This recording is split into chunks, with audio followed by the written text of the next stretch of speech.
Good evening, good evening, good evening, and good afternoon, everyone. You cannot see me because I am. Oh, when it eventually loads. Don't know where it's bloody gone. What did I do with him? There we go. Yeah, welcome, guys. As you can see, I have the Duke here. We have Max joining us very, very soon. And we also have Dolph. We can't forget Dolph. I do believe that Oogie Boogie is somewhere on Duke's screen, and we do have Max joining us very, very soon. Welcome to our first podcast ever. Well, not ever, but our first YouTube podcast. We'll be talking about football for today. We'll just join on it and see how it goes. Voila. Sup? Oh, bloody Coke Zero. Hello? Mistake. Tastes like crap. Sick. Oh! Right, winning Max. I think he says he'll be a couple of minutes because he's got to put food on the table first. Shocking. Absolutely shocking.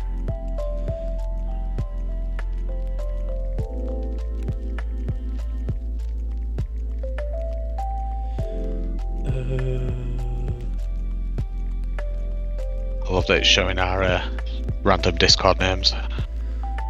Yes, just to explain the random Discord names, this was Wingers, who unfortunately will not be joining us tonight, but he made the names.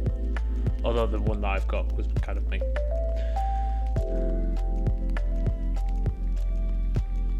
I think Wingers came up with yours if I'm right.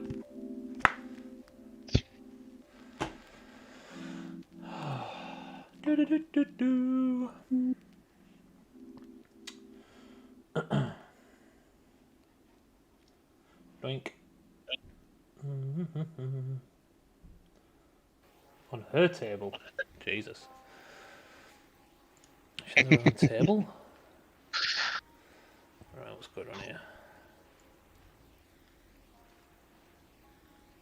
Right, it's cropped a bit out. That's not good. There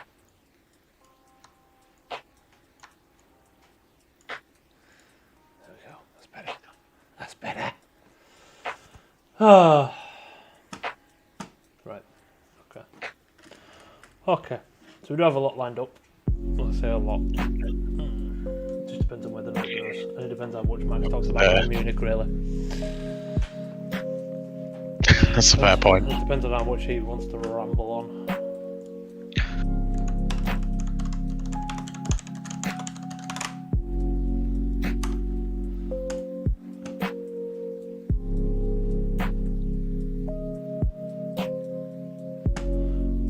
I'm not waiting any longer. I'm just gonna fucking start. Let's just start. So the whole point of this is to go through a few bits of news and stories and rumours that are going around in the world of football. Today, next week, it'll be something different. The week after, it'll be something different every week. So we'll start off with Man U and Solskjaer. What the fuck are the board doing? I don't understand why they've not got rid of him and brought someone new. They're scared to get rid of him. And who's available? Who's really available that's going to want to take that job? Well, I had a look into this because I was quite intrigued. Obviously, with Conte going to Tottenham now, which we'll come on to later on. The fact that the Ajax manager, is it Erik Ten Van or something like that? Ten Hag. Ten Van. Yeah, he's in line for it, along with what were the other names? Zidane's up for it, and Brendan Rodgers as well. The only manager I can see fit into that is Zidane, but Zidane's going to offer so much for his wage, being part of Real Madrid. Well, I've heard that Rodgers has got a verbal agreement already. But to me, it just runs when the going gets tough. You look what he did with Liverpool. You know, Liverpool struggled, Rodgers went. Yeah, okay, he did a really good job up at Celtic, but again, Leicester are struggling this season, and now he's agreeing to go to Man United. Is he really the kind of manager that they're going to want? I think if they brought Brendan Rodgers in, it'd be really good for the players of like Van de Beek, who I really do feel sorry for. Sancho, especially as well. Lingard, if he doesn't go, when he eventually comes in. Lingard will go. Yeah, but we'll come on to that. Yeah, we'll come on to that because that's one of the other topics I did want to speak about. But I just feel sorry for all these players that have come in. Like Sancho was a £75 million player, and he can't get a game. He can't get games. Because Ronaldo. Yeah, they bought Ronaldo for the shirt sales. That's it. They didn't. Yeah, but it's not, is it? It's not take Ronaldo out of the equation this season, and Man United are in a much worse place than they're actually in now. But that's the thing. The thing is that Ronaldo has kind of kept Solskjaer's job safe. But why should that? It should just be more than one thing. Is it the case that it's just a one-man team? Is the likes of Maguire and Lindelof, Pogba, Fred, McTominay, all them players, are they just not up for it? Maguire's a joke. Maguire is a joke. 100%. Talk about the rest, you know. But McTominay's had a good season, I think. But you know, he's been let down. Pogba only shows up when he wants to. Maguire's a joke of £80 million. They are a one-man team or a two-man team, and the two men are both at the end of their careers. Yeah, I kind of get that massively, and you know, hopefully, well, I'm not saying hopefully, Ronaldo will be able to kind of encourage the team to get a decent finish by the end of the season, but that shouldn't be the case. It should be down to the manager's job, because I believe that Ronaldo's got more of a say in the dressing room on match day and in training nonetheless to what's going on, because Solskjaer just looks like a little kid in a primary school. He doesn't know what the fuck he's doing. It were always too big a job for him when he took it, and they tried to do, and again we're going to come on to something similar later, but they tried to follow the Barcelona model, where Barcelona brought in Guardiola, a previous player, very little management experience, and it worked a treat. But the difference is Guardiola was given a team of superstars, Solskjaer was given a team of prima donnas. Yeah, 100%. I think he did really well in his first year. He came in just before the PSG game when they were losing. They were losing the first leg. And he came in and did wonders in that second leg. Yes, they were lucky to get the penalty, because I only watched it in the past week, and they were still very lucky to get that penalty. However, he did do wonders in that first season. He made them a better team, he made them play well, he made them, I wouldn't say attractive to play, because Man U have never been attractive to play from my eyes. He changed Mourinho's style, that was what he did. Mourinho had turned them into a Mourinho team, and the fans didn't like it, and it didn't suit them. No, completely agree. But just taking a step back again, just in regard to the players. Which two players you're on about? Because the only one I can think of is Ronaldo and even possibly Varane. Varane. I'd say Varane as well. Varane's, when he's played... What's he done? Apart from being injured twice. He brings the team together from the games I've seen him play and he's been involved in. He's played well. Yeah, of course he's played well. He's one of the best defenders in the world. That, to me, there's still conceded goals when he's been on the pitch. Yeah, but which team are going to concede? Well, apart you take Chelsea out of the Well, equation because for some reason they're not conceding goals. lots of teams with good defences don't concede goals. That's why they've brought him in. They've brought him in to stop leaking goals, and yet they seem to think that that's going to solve all their issues. But they still have Harry Maguire, and they won't drop Harry Maguire because they paid so much money for him. Oh yeah, they paid an obscene amount of money for them. It's just Phil Jones 2.0. I'd even go as far as to say Phil Jones is better. Possibly. At this moment in time, Phil Jones given the chance, he'll want that. He'll have the morale boost of being picked. Yeah, I mean, let's not knock Harry Maguire. He's had his moments, and he has been quality at times. Oh yeah, 100%. 100%. But at the moment, he is probably one of the worst defenders in the Premier League. Well, the thing, it were good last season. It were good for Man U last season, and then for some reason, it's kind of taken the same side as some of the players in the England team. It goes back to the World Cup. You know, they got through to the final, went to penalties against Italy and lost. And the likes of Sterling, Harry Maguire, Euro, not World Cup, Euro. Sorry, I apologise. I get them mixed. They're every 4 years. Fuck off. But the likes of Sterling, Harry Kane, Harry Maguire, Pickford, all the big name players. You take out only a few, probably. You take out Declan Rice, Calvin Phillips. And actually, no, even Calvin Phillips wasn't as good as he was last year. Yeah, but Calvin's had injuries. Yeah, I get that. But anyway, you take out some of the big name players that were involved in that final match, that final team in the Euros, and they've just played like shit in the league since coming back. Whether it's fatigue, whether it's arrogance, I don't know. Yeah, but we can take one of them names. You mentioned Harry Kane there. Harry Kane, for me, hasn't been all that for the past 2 to 3 seasons. No, he's hosted a lot of Spurs, and he's got away with the fact that he's slow and he's lazy because he's had players behind him that will do the work. Son, Lucas, Lo Celso, they'll do the running for him, so he doesn't have to do anything. And this season he's been found out. But for me, Harry Kane has never been the player he was 3-4 seasons ago. No, I don't think he. Well, I don't think he ever will be anymore. You know, at this moment in time, in an ideal world, obviously we've kind of moved over to the Tottenham side of things now. But he will never be that person because he was always motivated by the fact that he was brought up from the academy. After being on loan at Leicester for, I think it was maybe 2 seasons or something. I've been out on loan for so many seasons, coming in and being top scorer within 1 or 2 seasons. It was absolutely. He did come out of nowhere. He absolutely came out of nowhere, and he was class. He was. But unfortunately, he's lazy. He is his born idol. He's playing more of a false 9 position, which is completely wrong. If you're playing Harry Kane, you need to play him as a central forward.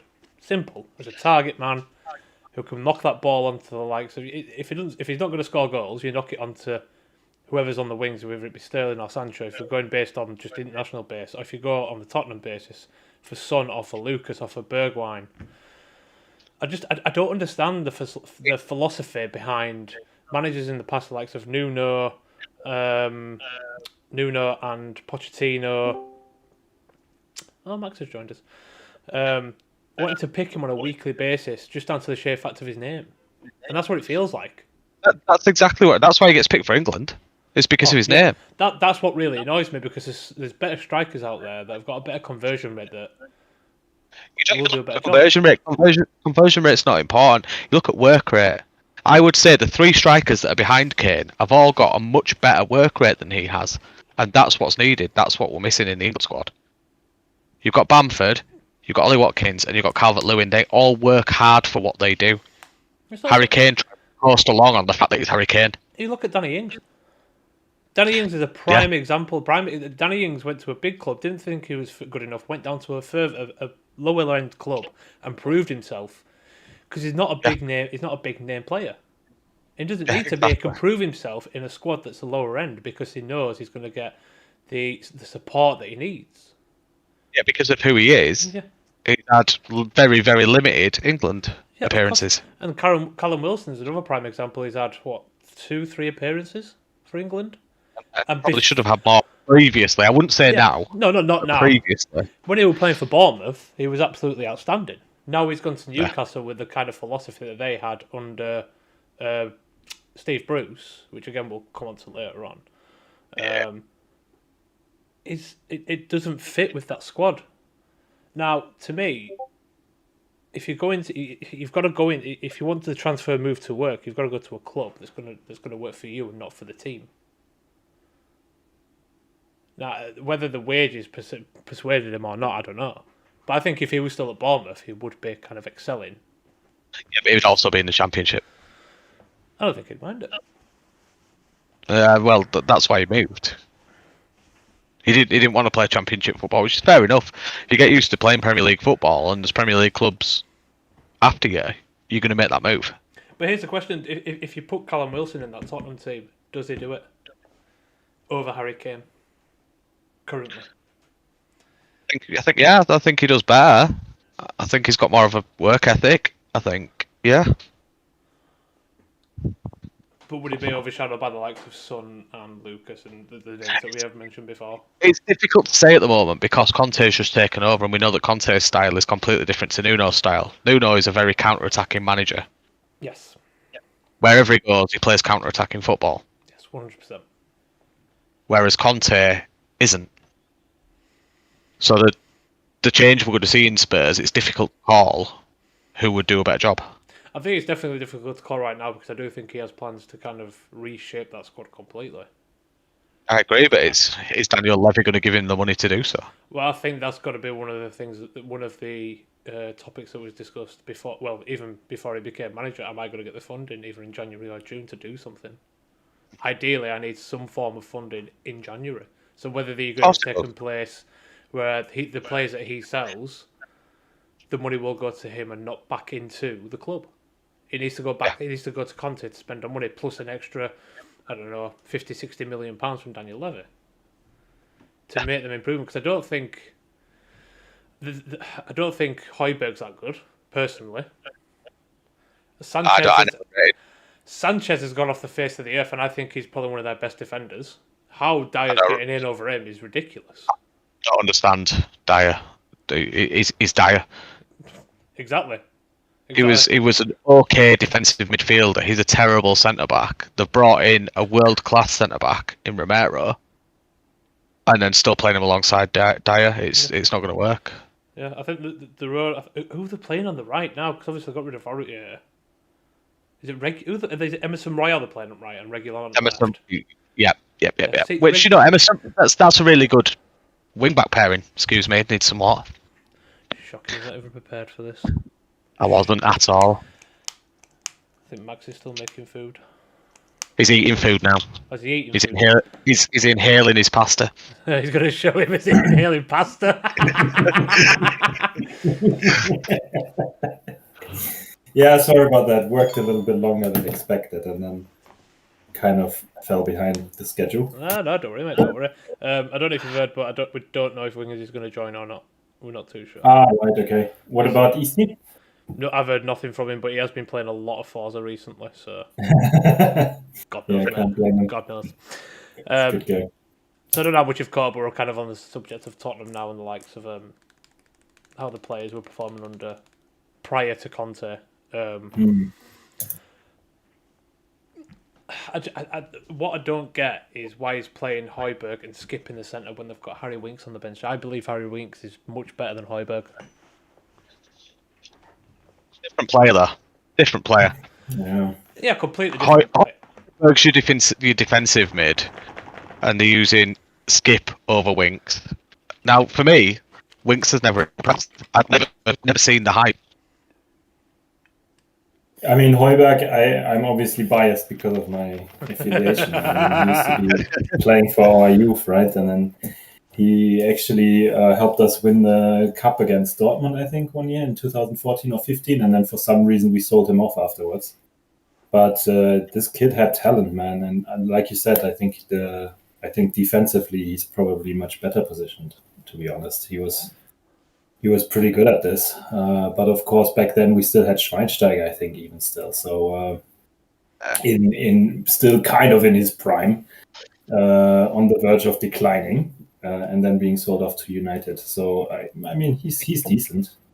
I was actually surprised that he made it all the way to Spurs. I kind of thought he would be kind of stuck in. I think he was Southampton or something before, or where was he before? Yeah, Southampton. It kind of surprised me that he went from a squad of Southampton where he was playing quite comfortably, playing regularly, playing really well, and to go to a squad like Spurs.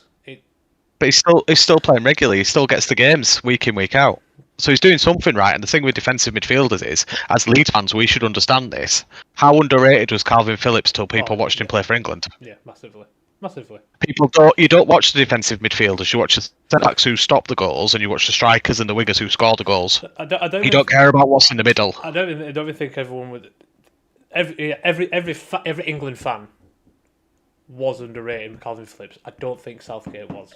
That's the thing. I don't think anyone in football was underrating him, because Southgate was always keeping an eye on him. That's the same with Højbjerg. You know, he's still playing week in, week out. So he's doing whatever right for his coaches. Yeah, prior to this, and whether this changes in January, who knows? The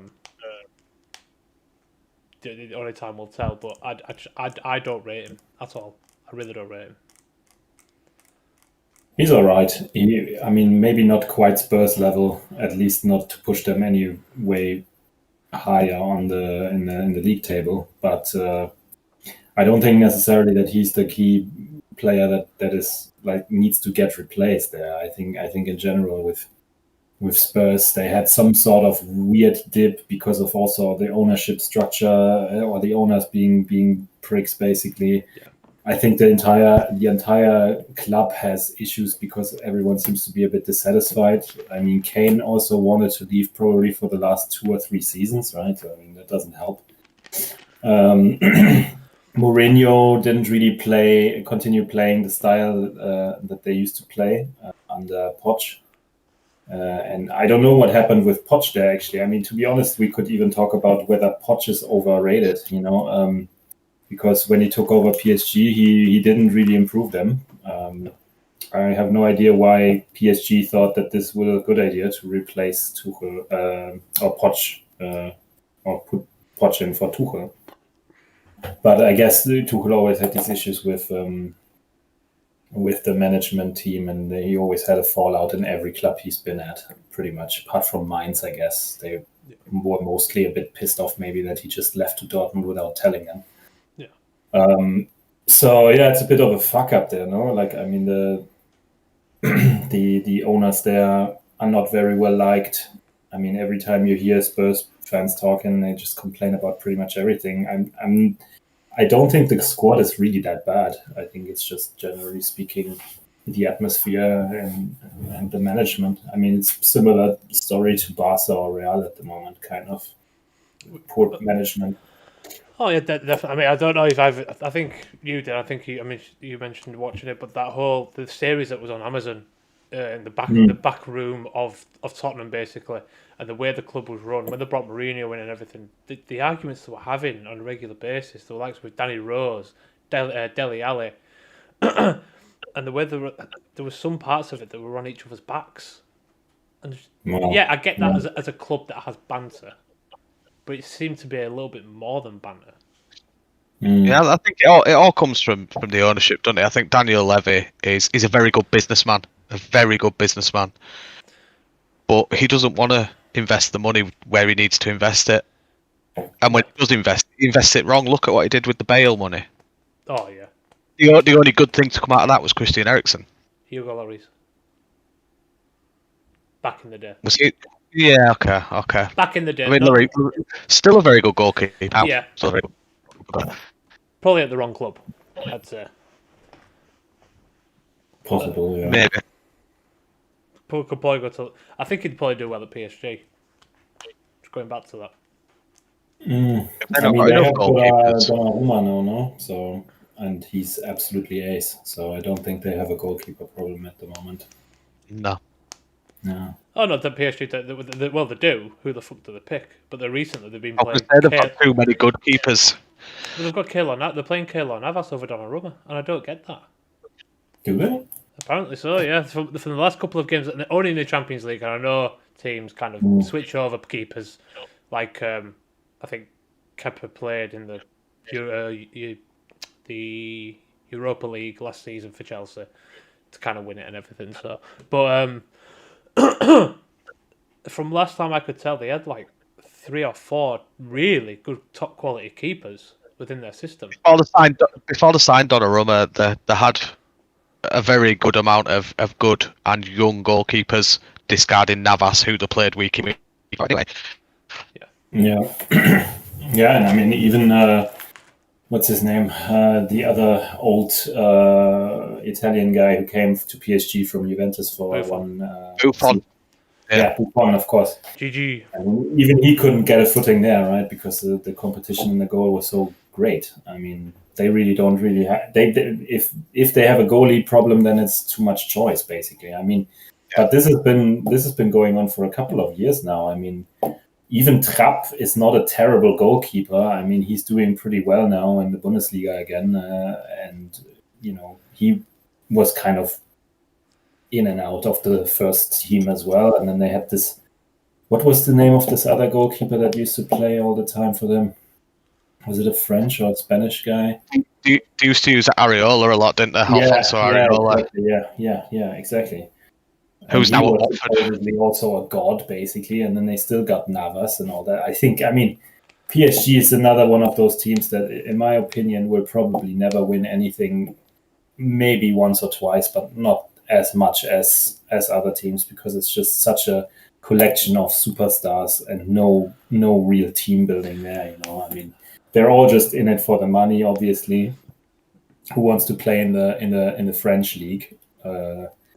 I mean, okay, maybe some people want to go and join the squad because they might think that they would win the Champions League with their front three, which of course, I mean, wouldn't expect that. No, of course. But I mean, you make a very good point. You look at the players I think Mbappe is one of the exceptions, because I do believe for him he actually does want to kind of excel. Yeah, but he needs to move. Yeah, of course he does, 100%, and he will be going to Real Madrid. There's no doubt about it. But Maybe. Neymar is only there to make the money because he knows he's the only big player in that squad. There's a lot of controversy over Neymar being there, isn't there? Because there was a lot of talk that he left Barcelona for PSG so that he could sign for Madrid the season after, and then Madrid didn't come in for him. Yeah. Neymar to me is another extremely overrated player. I don't know. I mean, he's ace on a good day. I mean, but at the same time, his attitude is terrible. When the game doesn't go his way, he's not really trying to turn the game around. He's just getting frustrated, pretending to be fouled all the time, and like he just doesn't have the attitude, man. I mean, I don't know. I don't see him really winning much with PSG either, but I don't know. I mean, maybe I'm totally wrong, and tonight in this season they will pretty much win everything. I completely agree with you there, Max. I mean, back when he were at Barcelona, back when he was a kid playing for, I think it was Santos back in Brazil, he was world class. He was second to none. He was obviously tipped to be the next Lionel Messi or Cristiano Ronaldo or whatever. When he went to Barcelona, he was still doing the same thing. He was still absolutely class, playing well week in, week out. And like Andrew said, as soon as his transfer went through, he was never 100% consistent though in his performances, and people always kind of complained. I think he's one of those young talents that is praised so much that it's very difficult for them to keep up with the expectations. We've seen this so many times where some kids were absolutely amazing, and they are still. I mean, Neymar is still one of the top 5 players probably in the world, right?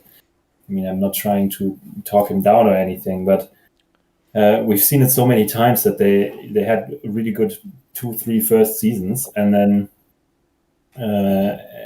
they just stagnate. Like he's never really become better than Messi or Ronaldo or anyone at their peak, right? I mean, there are some players that just keep progressing and keep working on themselves and keep getting better. I mean, best example now is maybe Lewandowski. I mean, he's just aged like a fine wine. Oh yeah. even Messi never really necessarily. I mean, now of course he really reached his peak, but I mean, come on, this guy is like what, mid-30s or something now, right? So I mean, that no wonder. But I mean, this guy never really dipped off necessarily. I mean, okay, he never won anything with Argentina, maybe. I mean, now he did with the Copa America, but with Neymar and people like probably maybe also with Mbappe in future, because it's already starting with him missing some penalties, etc. There are always these kind of questions out there whether they're actually as good as they were made to be. And then, of course, there you have these extreme examples like Götze or Balotelli that completely screwed up their career, So and Adam's watching this at the minute. He's made a very good point. It all comes down to work ethic, which it does. Everyone's got to be in there and work the same amount of pace that everyone else does. And if you can't cut the squad, you've got to make a decision whether you put the training in or whether you fuck off and leave. See if you can get a transfer. Yeah, training definitely. Training is definitely a good point, but also like just the willingness to really, give it all the time, Yeah. And well, I mean, I guess super talents like Neymar don't even need that much training, really. It's just an attitude thing almost, and of course everyone can have a bad day, and then of course the lows are always much lower for those superstars, and the highs are much higher, right? Yeah. So, but the thing that gets me is consistent. Everyone's saying, Lionel Messi's the best player, Cristiano Ronaldo's the best player, Neymar's the best player, blah blah blah blah. Every time I've watched, taking Ronaldo out of the equation, because I still stand to this point, and I will forever stand by this. Ronaldo is the best player in the world because he has proven it in 3 separate leagues. Simple as. Whenever I've watched Messi or Neymar, they've played like shit. Bearing in mind, yes, I've only... Someone else has joined our podcast. I'm back from work. Hello. What do you say about the Polish national team? Oh no. Oh no.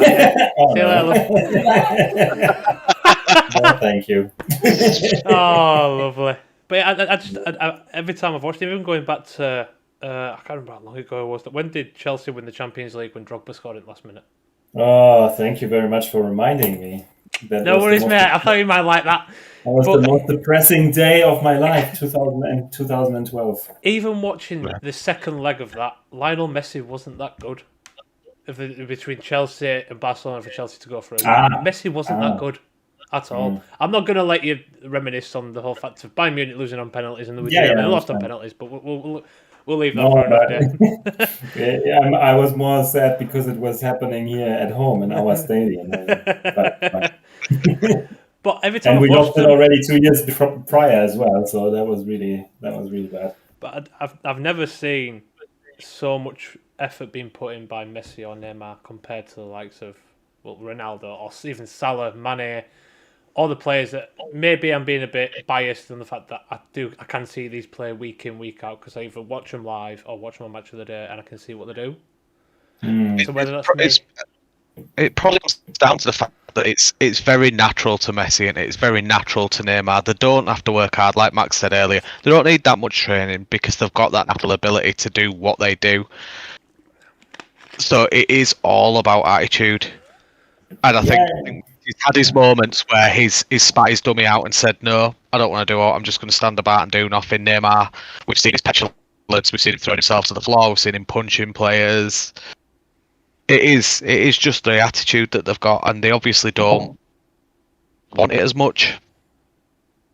Yeah, I think with Messi is a great player always, but I think with Messi's position also it's maybe a bit unfair. I mean, I guess you know my opinion, but just for the record, I hate all this hype around Ronaldo and Messi. So I let's say respect them as players, but I hate the hype around it. So I don't even want to talk about them. But if we want to compare them, I guess it's harder for Messi to really excel in his position, because if clubs or teams manage to take him out of the game in the center, then he's pretty much screwed, and he looks like he can't get anything going, right? I mean, usually some teams would put like 2 or 3 defenders around him or midfielders and block his game. And the same goes for Ronaldo, to be honest. I mean, I don't know, because I watched the German team, of course, quite a lot. And every time we play against Portugal, it's so easy to win against them because you just have to take Ronaldo out of the game and that's it. I mean, obviously he's that good that he would still create 2 or 3 chances, but if he doesn't score in those 2 or 3 chances, then that's pretty much it. So that's what I mean. Even if you I guess Ronaldo can turn around games more easier because he's a striker. Basically, that's what I'm trying to say. So yeah, exactly. Like you say, you can take Ronaldo out of the game, but Ronaldo can still turn the table. A prime example would have been, last week when Atalanta played Man U, they were 2-1 down at half time. He did nothing that game, and then within the last couple of minutes, bang, volley, bottom corner, wins the game. Yeah. And twice he did this basically, right? Yeah, in the first and the second leg. So yeah. So you can take the player out of the game, fine, but I believe if you take Messi out of the game in a normal day, in a normal match, you completely take him out. He can't do even running at defenders. He can't do because he's being blocked off. Liverpool did it perfectly when they came back from being 3-0 down. Absolutely, Liverpool proved it. Yeah, Liverpool absolutely exceptional against them, and all the teams that have been against them before, obviously, he moved to PSG because otherwise it will be taken out of the game. But they can completely take him out. I think it is very difficult. I mean, Adam's probably best in the chat. Messi is the best God-gifted. You should join us. I think he's probably got his fucking phone against the till, just watching while he's working. Okay. But he's right. Messi is the best God-gifted talent. He was born in a family where he was surrounded by Maradona. Really? Wow. I think he's Maradona's godson, something like that. Really? Yeah. Interesting. I mean, if you want to read, I think it is actually. No, IT Chief.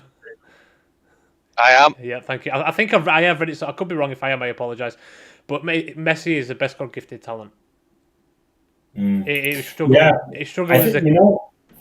I think in the end, again, coming back also to the Lewandowski example, I think Ronaldo is probably aging a little bit better because he's always been this almost obsessedly, like in an obsessed way, driven person that just, I mean, look at this guy. I mean, he's got like a 16 pack or something on his Better jealousy there, Max. I mean, yeah, I can't even get a 1 pack basically. So, I mean, it's insane how much effort this guy seems to put into his work, right? Like, I mean, everyone who's ever played with him always said about Ronaldo that he's always the last person to leave the pitch during training sessions and always the first one to join or to enter. And for Messi, all his teammates were always just saying, "I've never played with such a talented player," but they never said anything about him putting the hours in. Probably he does as well, I mean, it's never just talent, but I think probably that's why maybe Messi's aging a little bit faster because he just might not have this athletic ability, maybe. And I mean, over the past 4 seasons, maybe almost, there's been quite a steady decline with Messi, and Ronaldo is kind of stagnant, but not necessarily completely dipping off. I mean, I don't know. I don't watch Serie A much, so I can't really tell too much about what he did at Juventus. But Juventus is another one of those beautiful examples of clubs investing millions and millions into players and nothing comes out of it. I mean, Juventus is actually like the biggest losers in international or European football over the last 5 years, I'd say, because they had great teams that always made it to the finals. Then all of a sudden they started investing hardcore, including buying Ronaldo, and nothing came out of it. They didn't even win the leagues anymore. So, I mean, it's insane. And the same, City never won the Champions League, PSG never won the Champions League. It's always the same story. I mean, the only team that is maybe driven by money who made it was actually Chelsea, and you got to give it to them. Like, at least they seem to have some sort of team spirit. Maybe not under Mourinho back in the days, because he's never let the young players play. But apart from that, always seems like they seem to be more of a team. Maybe because Chelsea used to have tradition. I don't know. I don't know. You guys tell me. You're the English fans. Yeah. Did it come to the fact that Juventus are trying, just going back to what you said about Juve, you go back 13, 14 years when Juventus were in their prime, And I think if I mention Championship Manager 2007 to Andy, you'll know exactly what I'm talking about. That team right there was absolutely perfect. It had like Pavel Nedved, David Trezeguet, had Chiellini, did it have Pirlo? Buffon, had Pirlo, the works. They had absolutely everything. That was a class team, and it wasn't massively invested into. They all would train together. You know, probably going. You can go back to that. Go back that many years of any team. I think. You know, I think everyone was more spirited in regards to training, putting more of the effort into training. Now it is generally all about money. No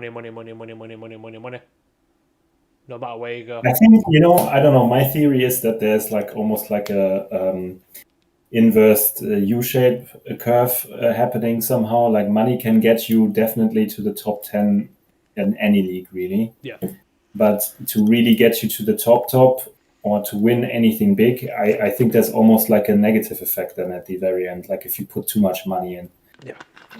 I mean, we see it in almost every league, right? I mean, okay, sure, City is doing extremely well in the Premier League and all that. But you say that about City, they can't do the Champions League.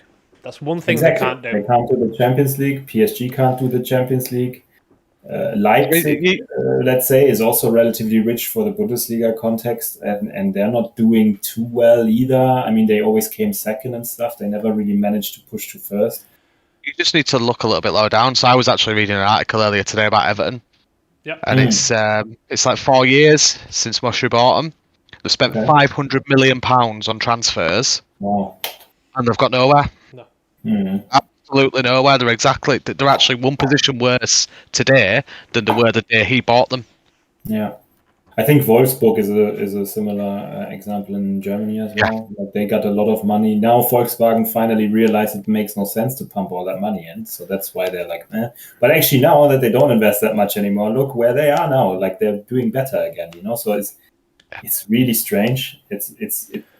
I don't know. To me, football is always to 80% almost down to psychology. I mean, I can already tell you by the way some of the players come out of the cabin, out of the changing room, whether they're going to do well or not. Like it's always so predictable sometimes. I mean, I should probably start sports betting with the like also when you have like a really good game, usually like especially teams that are usually not doing so well, but then all of a sudden they beat, let's say, a favorite or something, right? Like, I don't know, when Gladbach. There we go. I'm going to bring that up.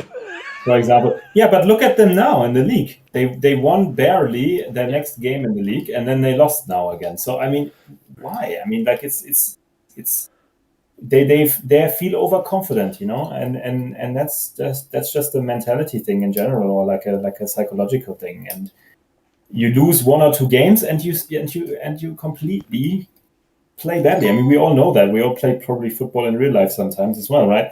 Yeah. Sometimes you go out on the pitch, you hit every fucking ball, and it goes straight into the top right corner, and every goal is a screamer.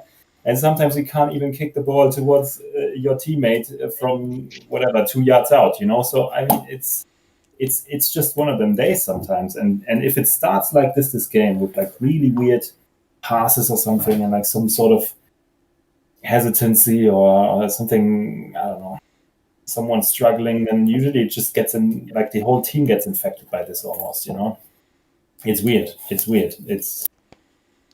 I think a lot of it is really down to psychology. I tend to agree with it. Just kind of going back to what you said about obviously the Red Bull Leipzig being quite a rich club, in which they are completely, there's no doubt about it. Is that down to the fact of, because you'll know more than Max and probably me and Andy, because you watch Bundesliga more than me and him, but combined probably, apart from when COVID hit, when the restrictions got lifted and we started watching all the football, because it was back. Watch that first game. The Belarusian league was strong, I think, in April last year. But is it down to the fact that Leipzig are so rich because of the player sales that they're doing? It looks like a Timo Werner who went for so much money. Is it down to the fact that the when they've got a player who's at the capability of Werner or Olmo, was it Sabitzer who went, or Forsberg? I think it was Sabitzer, wasn't it? I can't even pronounce their keeper's name, so I'm not even going to try. Upamenko as well. Is it down to the fact that they're just not wanting to keep their players to try and push for that top spot? Or is it the case that they're trying to sell? That's a very good question, and I think everyone is puzzled about this, actually. Why, especially this season, that they sold off two relatively key players to us with Upamecano and Sabitzer now, although Sabitzer's really looks like almost he's not even playing for us, to be honest. Currently, he really didn't find his footing yet. But fair enough, takes some time sometimes. I mean, look at Sane; he was struggling a lot, and now he's absolutely a beast, But anyways, back to the Leipzig thing. Everyone was puzzled in Germany as well why they would sell off their coach, why they would sell off some of their key players to us. And I mean, it definitely harmed them, right? I mean, last season, they were actually really pretty much up there. Could have probably won the league at some point if they wouldn't have screwed it up in a few games. And they were also a bit unlucky with injuries, I believe, last season. But this season, of course, they're pretty average. I think they're fifth or something right now, sixth maybe. So yeah, it's weird. I mean, obviously the money comes from the Red Bull investment, right? So they basically bought a team in the fifth or sixth tier or so and brought them all the way up to the first division, because this way they could circumvent the ownership structure restrictions in the Bundesliga. And then, of course, selling the players for decent money helps them, right? I mean, Leipzig has always been following the strategy of bringing youth players up, and they've got a great academy and a great scouting team. So they're almost like a hardcore version of Dortmund in that regard. Dortmund would like to keep their players, but still kind of has to sell them off, because also big clubs usually offer them shitloads of money for their players. But Leipzig, that's the problem with Germany. It's almost their mantra, for Leipzig, it's almost, we don't want old players in our squad, because Mateschitz, the owner of Red Bull, wants to keep this young image of their brand as well, so. It's difficult in Germany, though, isn't it? It's always been the case that if Bayern Munich want a player from the German league, Bayern Munich will get that player from the German league. It doesn't matter how well the team are doing. You look at all the superstars that have left Dortmund to go to Munich. It now seems that Leipzig are the feeder team, if you like. I mean, there are two things to this, right? So, I mean, on the one hand, and I'm not trying to defend Bayern here, obviously, Yeah, you Bayern are. fans. Don't push it more around it. Yes, you are. But even Bayern supporters are a bit annoyed by this sometimes. And actually, I was also thinking, why do they have to do this season? I mean, the players they got from Leipzig are not even that amazing that we really had to buy them, in my opinion. And it just fuels this kind of idea that Bayern is like this team that buys up all the players from the opponents. So two things to this. First of all, it's an amazing strategy, right? You're not only helping your own team, you're also making your main opponent's team worse. So if they're that stupid to sell you the player, or don't get a contract extension with that player, as Dortmund didn't get with Lewandowski because he knew that he wanted to join us, their loss, our gain. Fair enough. That's just how it goes. But then, it's also in German. There's actually a very good video. Maybe I can find it and link it here at some point. I think by WD Sports, kind of like BBC World News, but the German version of it. They were talking about this. That's actually kind of like a German thing as well, because obviously we have quite a lot of German players in the league, and they don't necessarily want to go abroad, just like a lot of English players don't want to go and play in a foreign league. And then if they all of a sudden become really good, the only option for them really is Bayern. Bayern doesn't necessarily pay a lot of transfer fees, but we do pay relatively decent wages. Obviously not Premier League level or Real Madrid Barca level, but still relatively decent salaries. And with us, they know that they would always play, and they would play Champions League all the time. So it's a good package for most of the German players. And then my final point, there I can really defend Bayern. If you actually look at which team buys the most players from other Bundesliga clubs, Dortmund is actually up there. And also, which one was the other one? I think it might have even been Gladbach. So, and also even the coach thing. I mean, Dortmund poached the coach from Frankfurt, I believe, this season. And then Frankfurt poached the coach from Gladbach or something. Anyways, but there was quite a lot of weird shit going on in the transfer market this summer. Yeah. So there are lots of different things that are happening there that explain why this is. But okay, there were a couple of high-profile cases like Götze and Lewandowski, but apart from that, I think a lot of these kind of this image of Bayern buying all the players from the opponents is a bit of a kind of a thing that is especially boosted by people who don't really know the Bundesliga too well and stuff. It's just like this typical, I root for the underdog and therefore I go for whatever, Dortmund or something. Even if you look online on social media, there are even a lot of the typical plastic fans from whatever kind of countries that have no football clubs in their own countries, then they would support even Red Bull or something. It's like, what the fuck? Like, how? Yeah. Why? Just because they're second in the league or something. It's like, oh yeah, I root for them now. It's like, whatever, I don't know. I think in general, the Bundesliga has kind of run a hell of a lot better than most leagues in the world. And that goes ideal. Yeah, it is, and that goes down to the Bundesliga itself, and along with the teams. I was reading a very interesting not article but quote by Bayern Munich board, or the chair. I think it's the chairman of the board or something. And he says, "Why would we charge thousands of pounds for someone to go for a season ticket when we can charge them £103, sell out the stadium completely, and have the fans being happy and the players happy because they've got fans behind them?"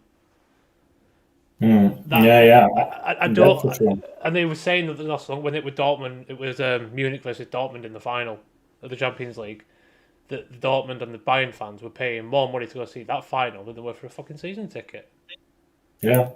I mean, we constantly our ultras constantly put banners up at every Champions League game, pretty much. But the UEFA makes sure that it doesn't get shown on TV about this and demonstrating against this and stuff. But I mean, it has its ups and downs. It has its pros and cons, this approach, right? I mean, obviously, this is how football should be, let's say, right? I mean, we all would like cheaper season tickets. We would all like not the money to rule the world, basically, in that regard, and not some investors coming in, buying Newcastle and all of a sudden making them a Champions League winner. It's just artificial and stupid. And it's basically like an indirect Super League, right? So, I mean, they kind of got what they wanted anyways. So, but anyways,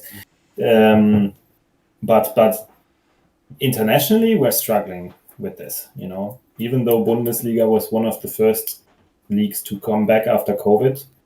The teams are all very much struggling financially at the moment. And that's also partly due to the fact that we don't have any sort of rich owners that could just pump some money in it, So the fact that there were no fans in the stadium during COVID really screwed some of the clubs. I mean, Schalke was almost bankrupt. Almost had to file for bankruptcy. Yeah. So, and then they got relegated as well. So it's a bit tricky, I don't know. And I think that you can see that pattern in the English league. Not you're taking out the Premier League out of the equation because the majority of the teams in the Premier League can kind of afford or could afford to a degree throughout the COVID throughout the pandemic. Sorry, but then you go from the Championship to League One to League Two. You could see the team struggling due to the fact like Bolton massively struggled, big time. I believe Wigan struggled as well and got relegated that same season. Derby also struggled, and what gets me about them too is because Wigan were in the same situation as Derby, got relegated that same season. Derby were able to transfer their point deduction over, and it pisses me off that happened, and I don't know why it happened. I don't know if there's some arrangement with the chairman and the board, but completely, kind of taking that out of the equation, you could see it declining Getting on what's recent coming. teams. Yeah. What can you see coming? I said Derby are getting what's coming. They're gone. They're League One next season. Oh yeah, no, 100%. Yeah, that goes without saying. No. They can't Don't, win games for shit. don't forget when they got promoted to the Premier League by beating Leeds in the semi-final, though. Never forget. Never forget. No, Jesus Christ, dude. You reckon Rooney is the cause of that? I'd like to think so. It's like a twofer for a Leeds fan. It's like a twofer. Yeah. No, for It's, sure. it's Derby and it's Rooney. What could be better? Ken Bates could be in charge of Derby. Oh, that would be amazing. That'd be a Kobe figure right there. They'd never had an issue with overspending if they had Bates in charge, though. Let's be fair. No, they wouldn't. Bates won't have enough money for his yacht, though. Anyway, we're going to kind of push forward to the whole Newcastle thing, because that's something Andrew was very keen to talk about. From what he was saying in the chat, where do we see Newcastle going? From January, we'll say. Not from Eddie Howe takes charge, because obviously Eddie Howe's got this squad. He won't be able to do much, I don't think, with it until January comes. Will they get relegated or will they stay? Do we think that they actually already make a lot of investments then in January? Yeah.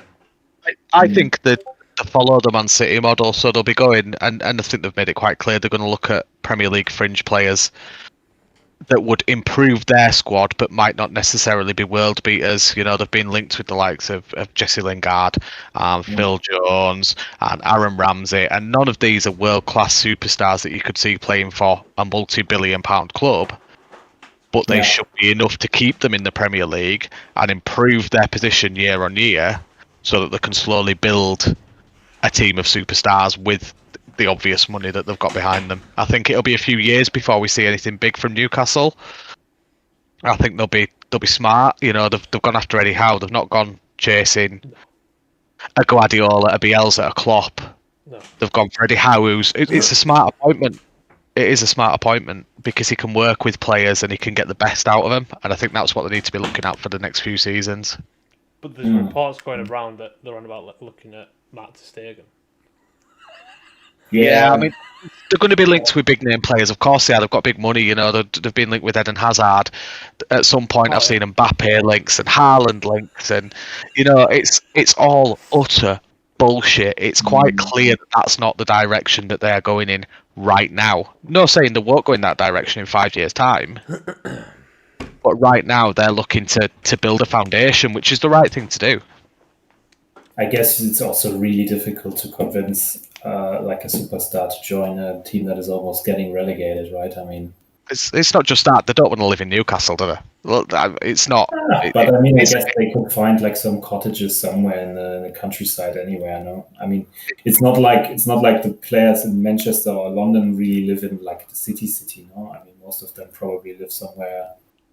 London's quite attractive, though, isn't it? As a player, London's attractive.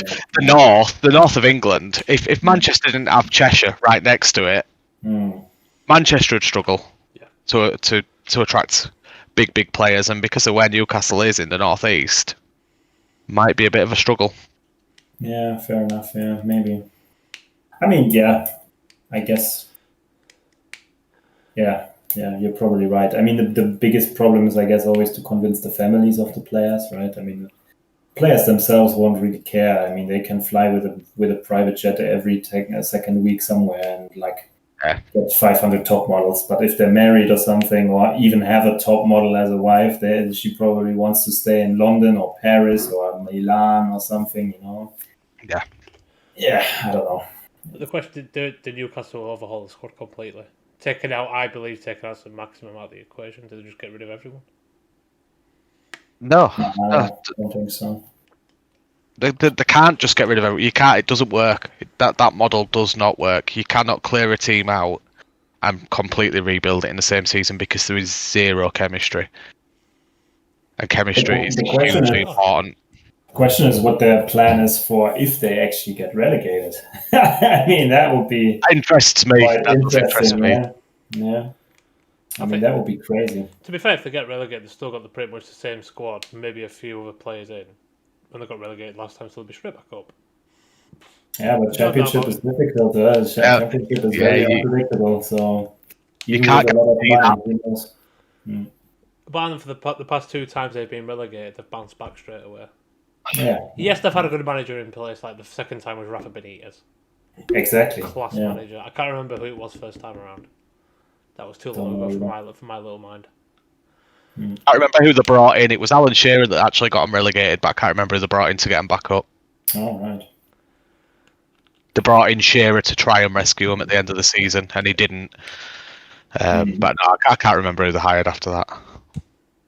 No, yeah. Mine draws a blank. I mean, it's going to be interesting to see what kind of... I mean, if they would really, let's say in 2, 3, 4 years, would be a force to reckon with. If they really go for the slow growth kind of strategy, basically. Then the question is, which other team will suffer the most from that? From them joining, let's say, the big 5, 6. And I guess it probably might be Arsenal or Spurs, I guess, so... Because I don't see City struggling hardcore anytime soon, unless Guardiola leaves and they will not find a decent coach to replace him. Liverpool looks okay as well, apart from maybe a bit of a crappy season last season. But then again, after so much success and the COVID break and all that, it's always difficult. I think they also had lots of injuries last season, right? Liverpool had a bit of a problem there. Man United, I don't know, man. I mean... I've read today actually that Solskjaer wants to turn Sancho into a defender. That was in the German media. I don't know if that's true, but if it's in the German media, we can't believe it. Sorry, Matt. The real question is there going to be a top 6 going forward? You've got the traditional top 6, but West Ham are breaking that down. Newcastle have obviously got the money in to break that down.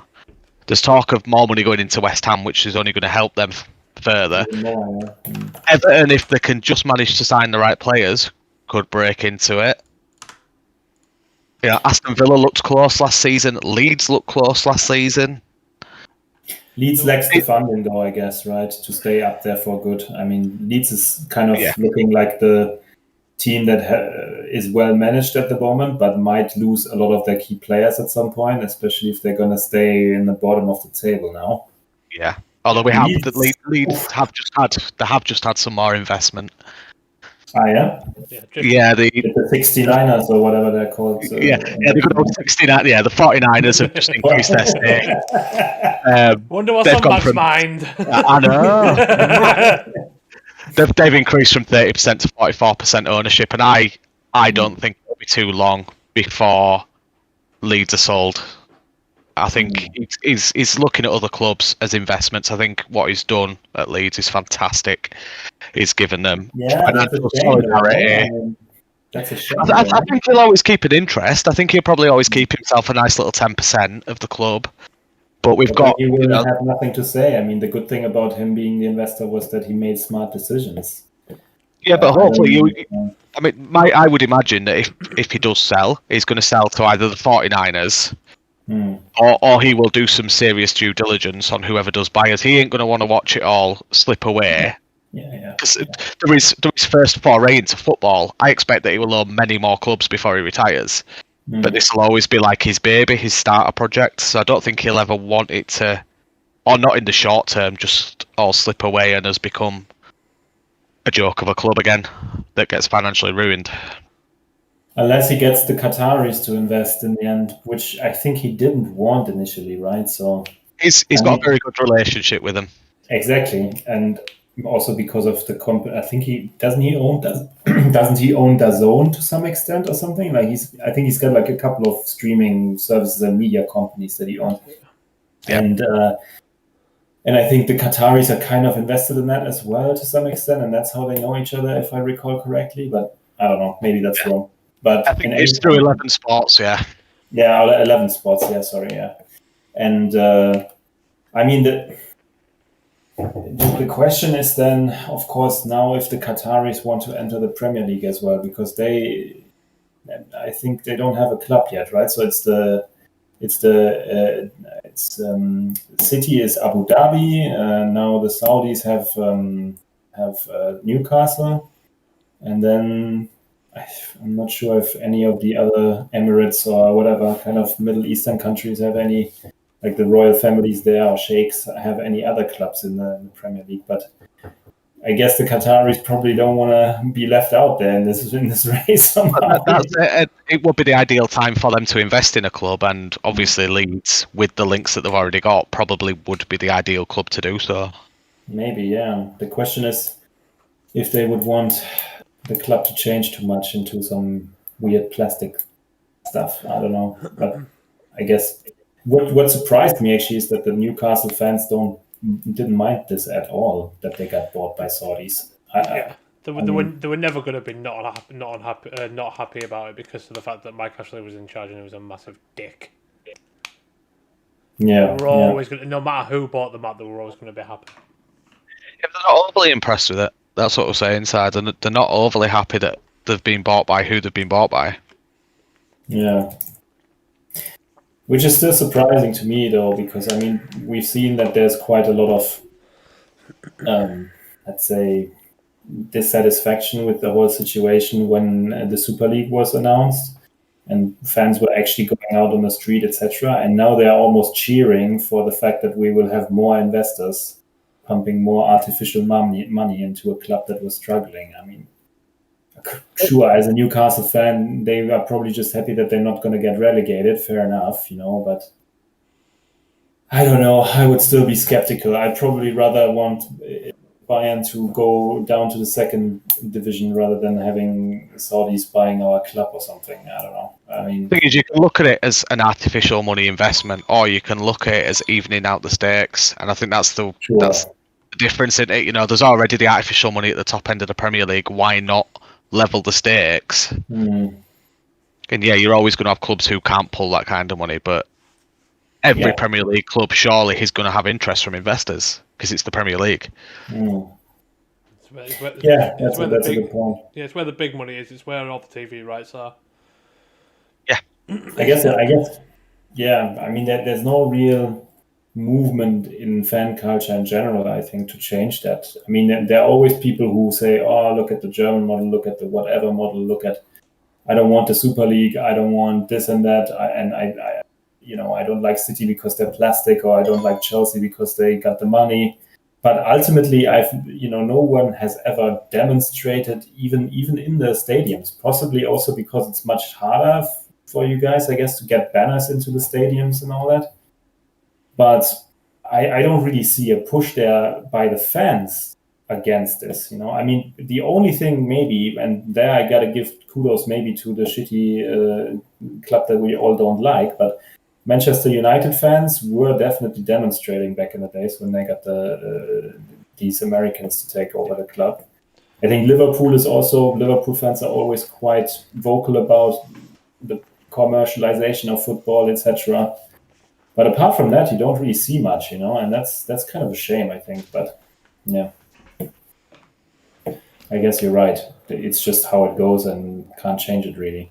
The question is, what would happen if actually fans would have their say and change these things? Would it then all of a sudden be the Serie A that would take over, or the French league maybe?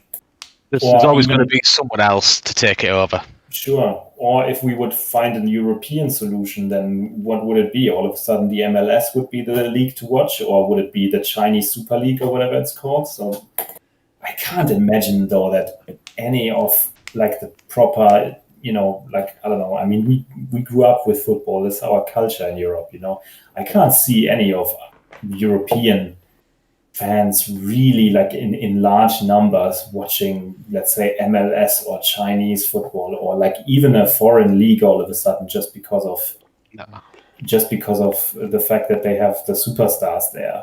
I don't know. The Chinese Super League kind of already tried it, didn't they? They got all that money, all that investment. They signed big players. Yeah. I've never watched a single Chinese Super League game. Yeah, I know. They're not even broadcasted here, no? I mean, it's even hard for me now to watch a Bundesliga game on Sky since they took over the rights. I mean, why did they even buy the rights if they don't show the games properly? Yeah. You know, like, so stupid. Like, I mean, they could put it at least on a red button or something. You know, like,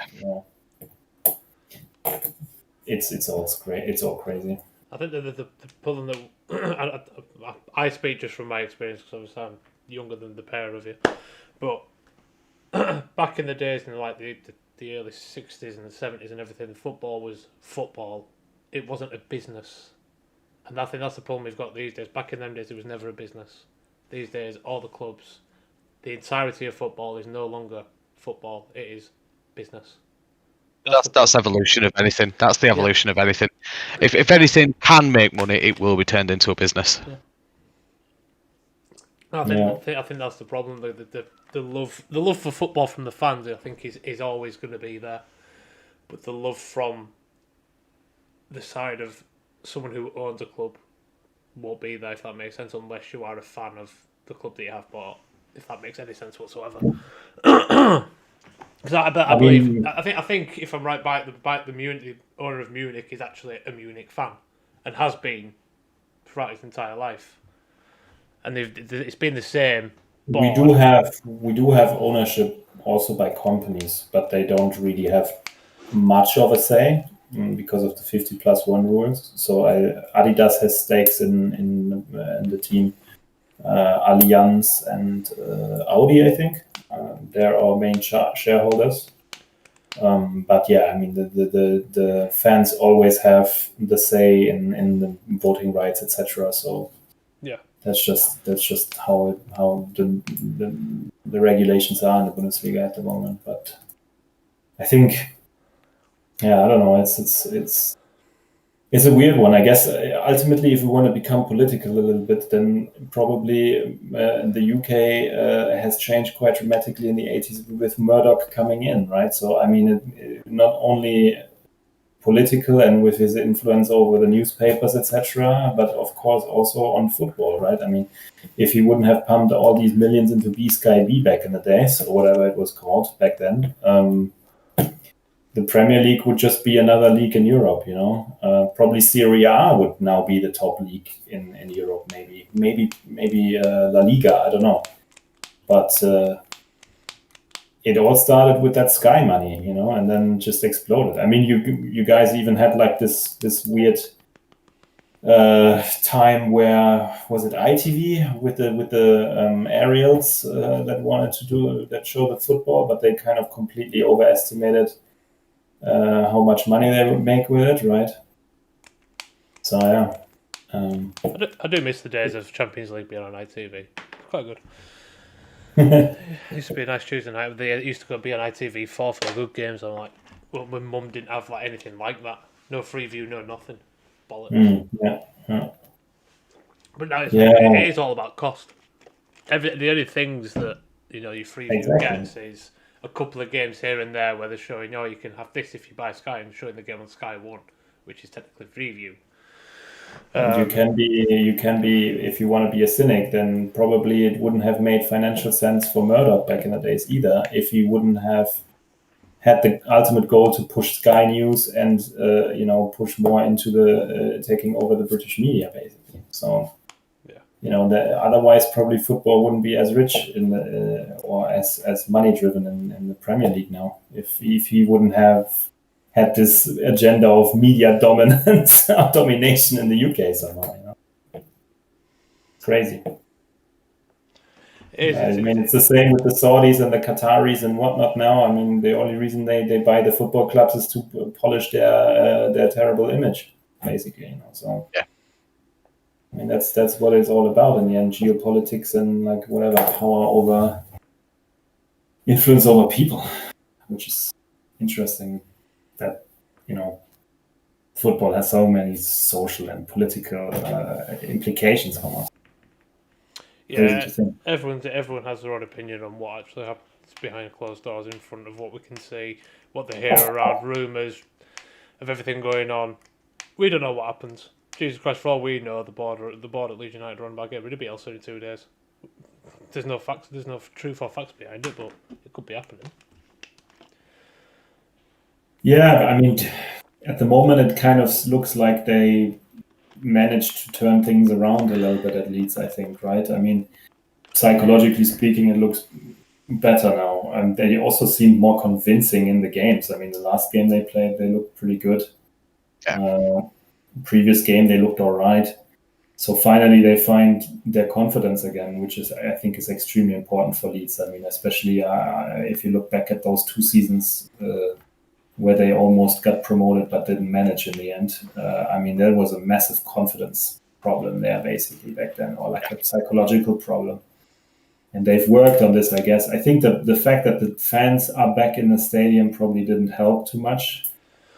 And of course, losing big time to United or to Manchester didn't work. Didn't help. At the beginning. It's a horrible first game of the season. Is that to lose against your biggest rivals? It's just it is insane. Especially after they seem to have it more or less under control, at least at the 1-1, and then just gave it away so much. But I think everyone went into, even including myself, I went into that game thinking, well, we had Liverpool at the beginning of last season.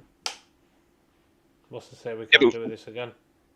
Yeah, it was never going to happen against Man United. You look what Man United did to us at Trafford last season, and they did exactly the same thing to us this season. They are set up to play against Leeds and to beat Leeds.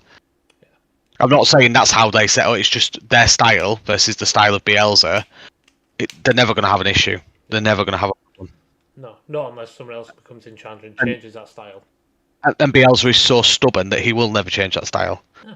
I'm not saying that's a terrible thing. I'm also not saying it's ideal. No, it's really not. We've been saying that for months now. Bielsa needs to change something, but he's still sticking with the same formation. And it obviously right now it's not helping. We've got so many players injured. You've got to bear in mind. You've got to bear in mind. We have only lost the same amount of games as Manchester United have lost. We are just drawing a hell of a lot of games. We're not getting the wins. We can't see the games out at the moment, and that's where the issue is. It's not that we're getting tanked by teams like Sheffield United, where everyone's comparing us to Sheffield United, saying second season syndrome. Which, fair enough, they finished the same position as us in their first season, and in the second season they struggled. We appear to be doing the same, but that's not the case because we're not getting beaten. No. We're just not seeing the games out. No. I said that to Sai last time when we were watching football together, and I mean those games that last season Leeds always won or scraped by with a 1-0, they are now kind of drawing, so they're lacking this little bit of confidence in scoring, and they lack this little bit of luck as well, Yeah. And I think that's ultimately coming back to my previous point also, is like a lot of stuff in football is down to psychology. So, you gotta sometimes make your own luck and scrape by winning 1-0. I mean, Leeds won a lot of games last season just 1-0, so it could have easily been a draw or a loss as well, right? So they're actually not that much worse this season, and they're just a bit unlucky and maybe a little bit less confident in front of goal, so but of course also their playing style was much worse. I mean, just like the first couple of games I saw were pretty awful. I mean, they definitely didn't dominate the teams, their opponents that much anymore, or at least didn't pressure them that much anymore. There was barely any counter-attacking pressing or whatever they would usually do, Last game, though, I could see it again. We did look better against Leicester, a lot better against Leicester. I mean, then again, maybe Leicester is also a team that tactically fits them better, suits them more. But Leicester are also very low in confidence compared to last season. They had a top 4 finish or something. But yeah, this season they are really struggling to pull the results out. Again, lost 4 games, exactly the same as us, exactly the same as Man United. Oh no, definitely. But we're comparing to last season. I think Man U finished in the top 4, and they're doing shit this season. Leeds finished in the top 10. Correct me if I'm wrong. Yeah, 9th. Yeah, I think so. Yeah, doing shit this season compared to last season. Leicester finished top 5, doing shit this season. I think it's all about, with Leeds especially, I think all the teams have now figured out how Bielsa plays. No, it's not that. I've said this all along. People figured Leeds out a long time ago. The issue with Leeds is it's not figuring out; it's stopping them and being fitter than them.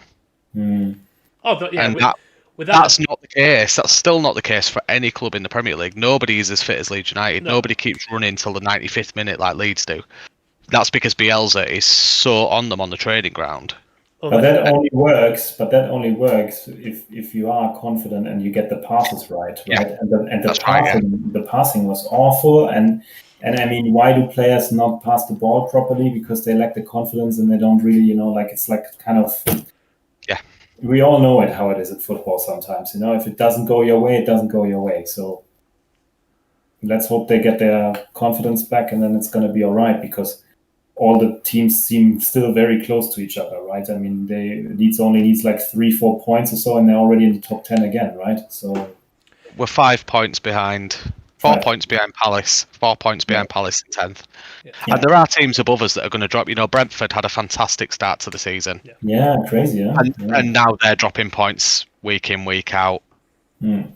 Palace, again, can't see them keeping the pace up that they've had so far. You'd expect Brighton and Wolves to drop a bit further. There's still opportunity there for Leeds to climb back up into the top 10. Oh yeah, there's a massive chance, huge chance. The only problem we've got is obviously losing key players, like Max said, and there's a possibility that we may possibly lose Rafinha mid-season. We won't lose him mid-season. We have no reason to sell him, so we won't sell him. He'll want to go in summer.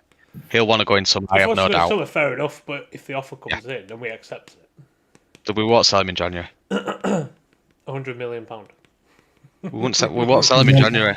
It would be stupid to sell him mid-season, massively, because he'd be off. He's doing really well at the moment. Oh yeah, 100%. He's our best player. There's no doubt about it. Unless you want to put Liam Cooper in that same category. League One Liam. I held the Costa for that, mate. We could put Helder Costa in that. Tyler Roberts. We don't even need to talk about Helder Costa anymore, do we? Because he's over in Valencia being shit over there for them, so that's fine. Is that a perm? I'm okay with that. Is that a perm now? Or is it a perm at the end of the season? They've got the option at the end of the season for 8.5 million. So we're taking a big loss. But yeah, I'd sell him for a bag of crisps. For a bag of crisps? Yeah. And I'm not even talking good crisps. I'd sell him for a bag of Space Invaders, mate. Space Raiders, whatever they are. 15p. That'd do, mate. 50. You think they're 15p? Jesus Christ, mate.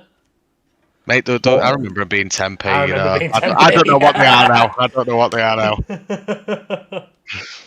Shall we one more time maybe get back to the Bielsa thing? Like, I don't know. Do you think maybe at the end of the season it would be time to find someone else? Or would this just screw everything up completely? Because like the entire team is so much shaped around him at the moment. Also together with the ownership giving him 100% backing basically and everything. So it all depends on who they're looking to bring in.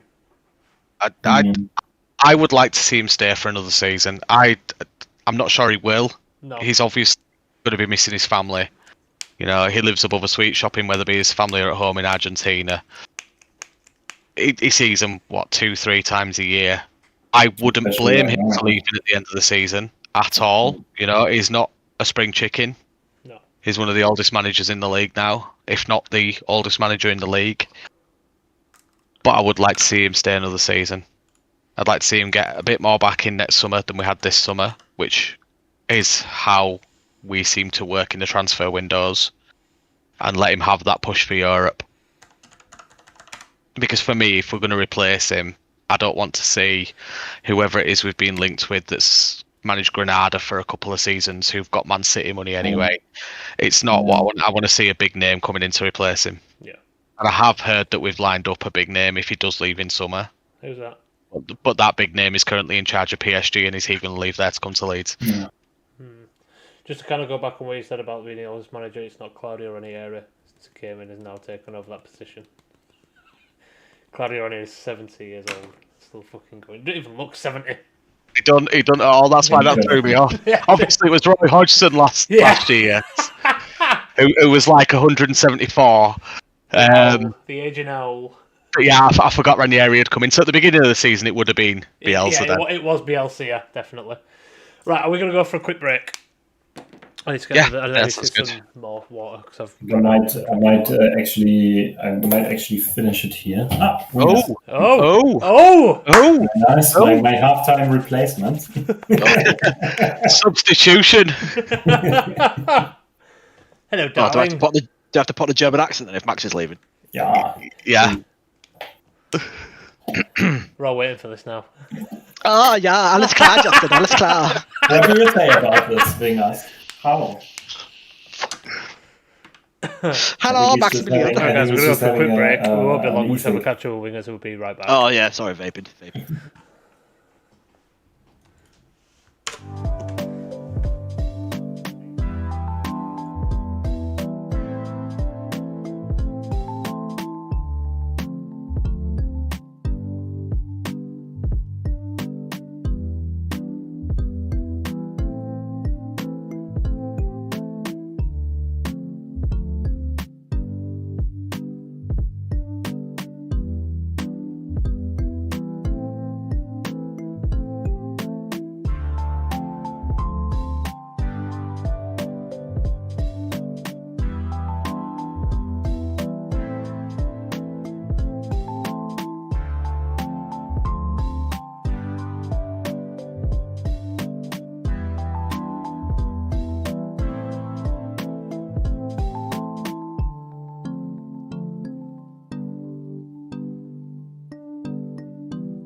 back. We are going through a day that we just had back on Sunday, so we can listen to them for a bit. But we'll get back onto the topic at hand very soon. Easty took a picture, but we were convinced to have some drivers there taking people around the laps and stuff, but there wasn't anything. The Range Rover.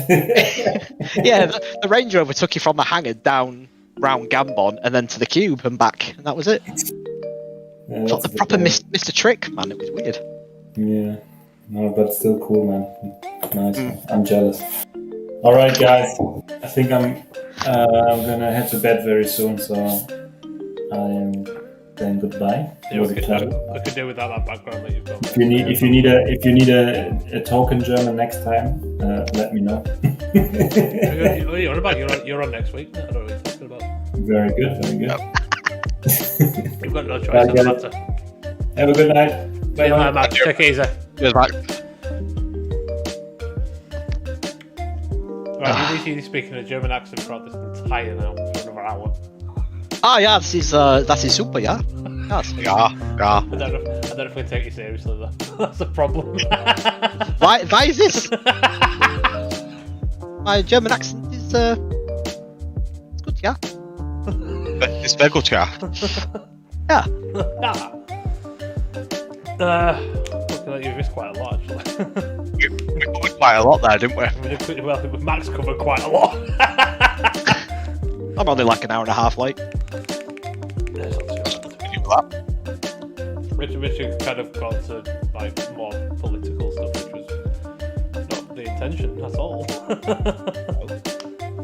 We've gone to like the politics of football and everything, and it's become more of a business than what it used to be back in the like early 60s, 70s. I think we before we booked off for a cig. For a break. I've got to cut that out now, but anyway. Mate, I've been using my ICOS on your stream, it's no biggie. What's an ICOS? If I knew that. If I knew, well, to be fair, I should really start vaping, to be fair. But anyway, we were talking about Bielsa, we were talking about Leeds before we booked it off. And how me and Max said that everyone seems to think that everyone's kind of figured Leeds out. Andrew disagreed. Now we've got a third. Oh, no, wait. I didn't disagree. We have been figured out. We were figured out before we came to the Premier League. They still couldn't stop us last season. Doesn't matter if they know what we're going to do.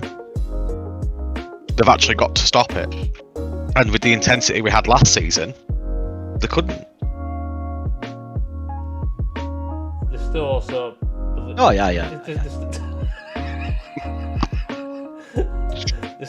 There's also... not excuses, but there's reasoning to believe that, Ayling is not as good as he was last season. Stuart Dallas isn't as good as he was last season. Was on Saturday. Didn't get to watch the game. Couldn't find. I've only seen bits, but he definitely.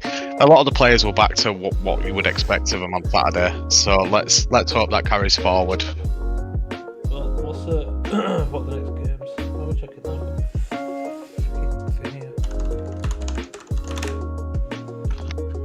Spurs. Well, So at least Spurs, at least we've got. Brighton, Palace, and Brentford the next 4. At least I'll be able to see how we play, so it's fine. But then we've got December, which is basically hell on earth. Chelsea away, Man City away, Arsenal at home, Liverpool away. Yeah, I was looking up the after the game when me and Easty driving back from Luton. I think we were at that point. It's like just look up the fixtures we've got running into December. It's like, oh god, that's terrible. Yeah, not pretty at all. Fair enough, get them all out of the way in one blast, I suppose. But well, I get the feeling that 11th of December one against Chelsea, that will be a 2-o'clock kickoff. That'll change. I think a lot of these will change, to be honest. The Man City one won't. That'll definitely be an evening kickoff. Yeah. The Arsenal one will still. Actually, do you know what? I think they'll have to remain the same because they've changed already. So. It's the City game. Is that the day that Amazon Prime have got them all? Or is that the Palace game on the 30th of November? So look, Football Yes. Prime schedule. No, so they've got none of our games. Oh yeah, Palace. Palace. November the 30th, yeah. Palace. And then they've got December 28th as well. Which is Villa. Villa.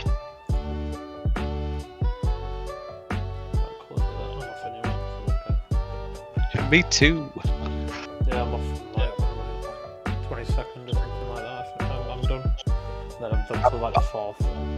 I'm done on Christmas Eve, but I don't envisage I'll be busy Christmas Eve, and then I'm back in on the 4th.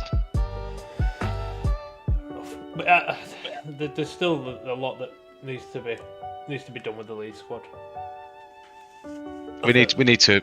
Well, he's come out and said he made a mistake in summer. We will be investing in January. I think Natty Hernandez is the one we'll see come in. Yeah, for sure. He's been a target for 2 years. He's now available. I don't see why he won't come in now.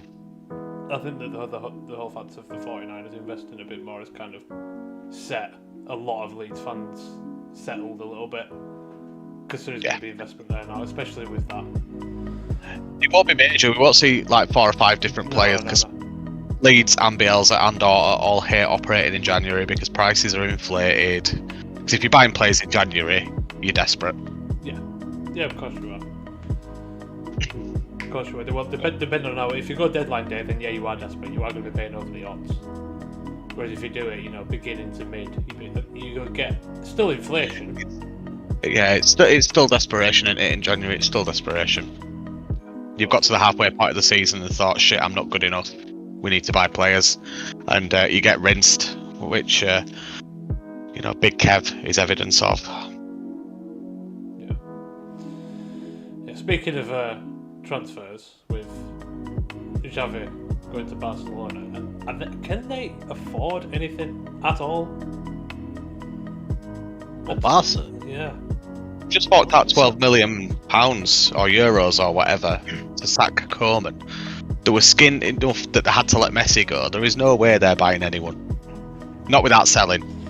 No, and the teams won't buy the players for the money that they want. The one I've heard, which is actually, I think it's better for Man City, is Frankie de Jong being swapped for Raheem Sterling. That's how they're going to have to operate. They're going to have to operate on swap deals. The thing with Barcelona is they have got a very good crop of youth players coming through. You look at the 2 recent contract signings, €1 billion release clauses for both Pedri and Fati. Yeah, crazy.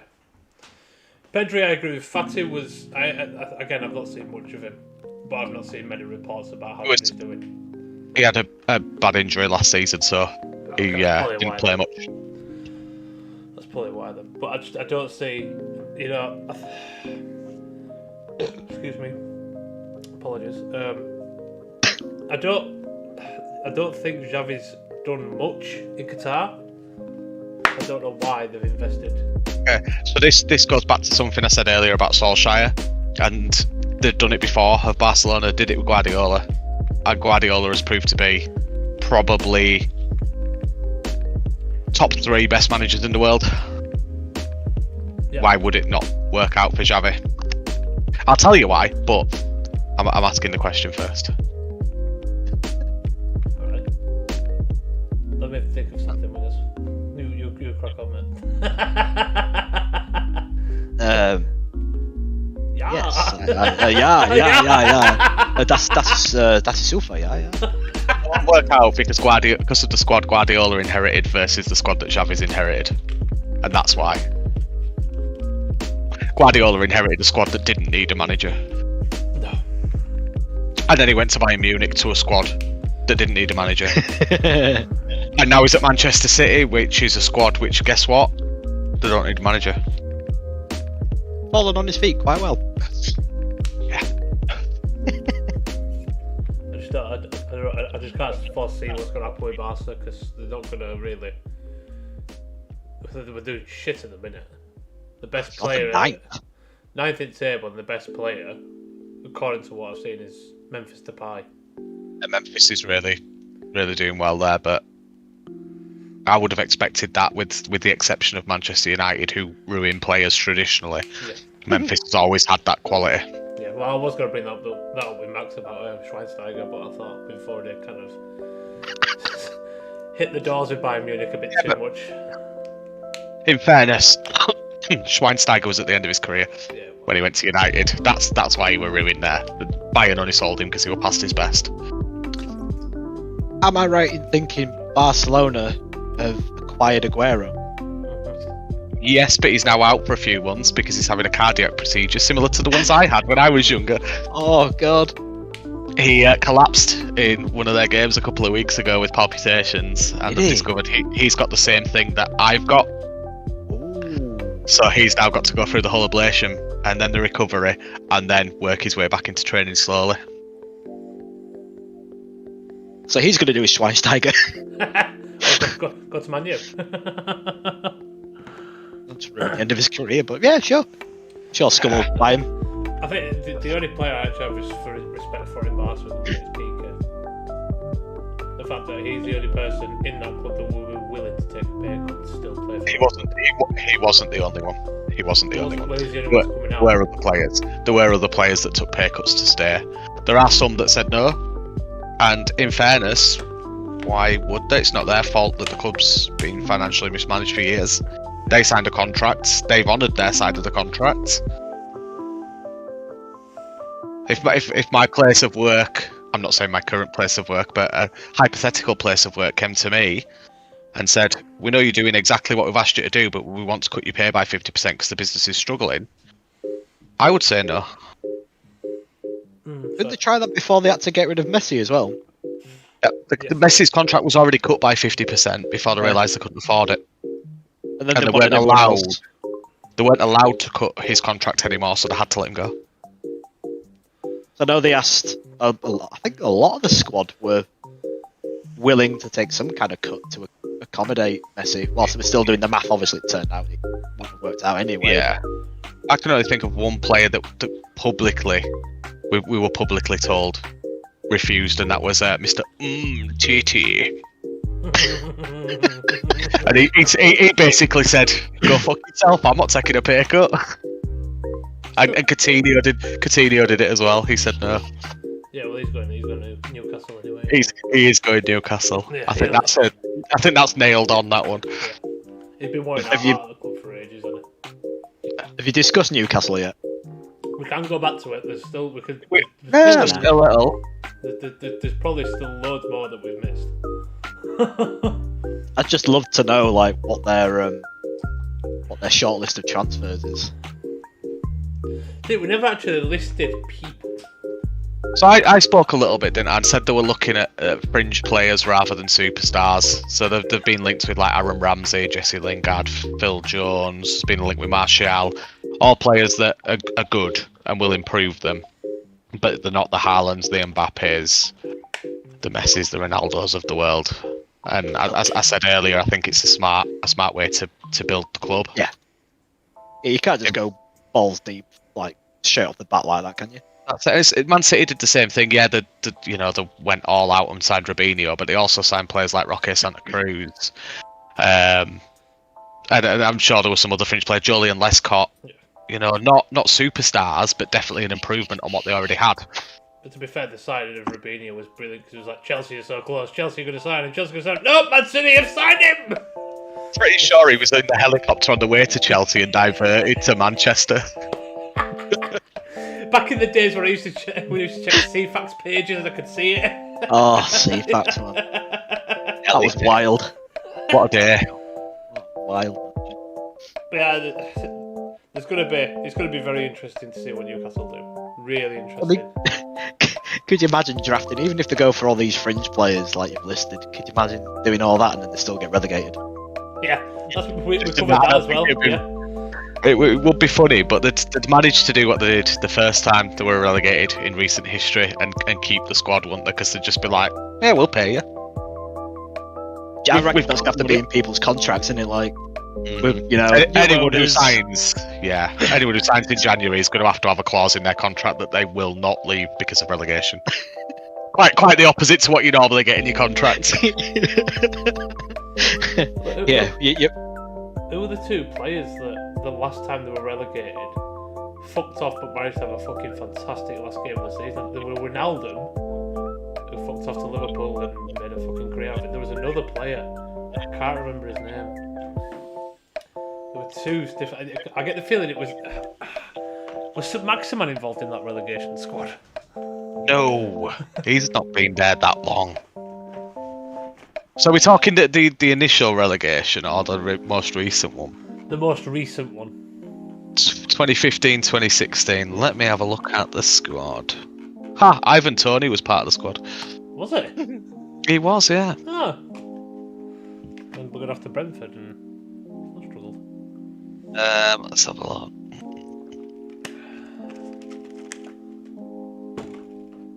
Oh, it was Musa Sissoko.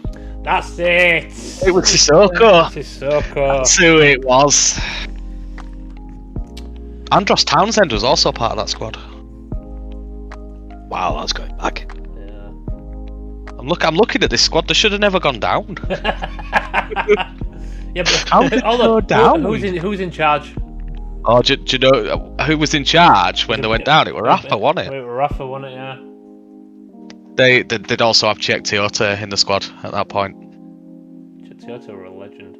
Still is. Absolute legend. He's not anymore, is he? Yeah, he is. No, he's not. I'll never forget that goal past Arsenal. In the 4-4. Yeah, what a game that was. Oh look, we're 4-0 down. Okay, we'll just score 4 goals. A nice one. Czech Toyota with a 30-yard volley. Boom. Reminiscent of your Boa. Oh, We'll never have them days back with Tony Yeboah, the likes of Tony Yeboah or anything like that, ever. Never been the same. Calm down, this is a public viewing. I'm now debating whether I can change my camera to a screen share, get a couple of Tony Bower's goals on without getting this whole thing DMCA'd. I still need to look into that. I need to see if YouTube would actually fuck you over for DMCA. Well, they absolutely will. Yeah, they will. What the fuck have I just done now? I don't know what I've done. I've done something. Exit. There we go. Back. Sorry. Sorry about that.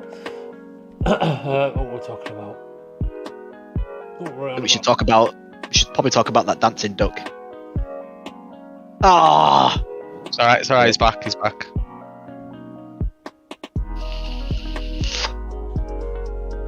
That's fantastic, that mate.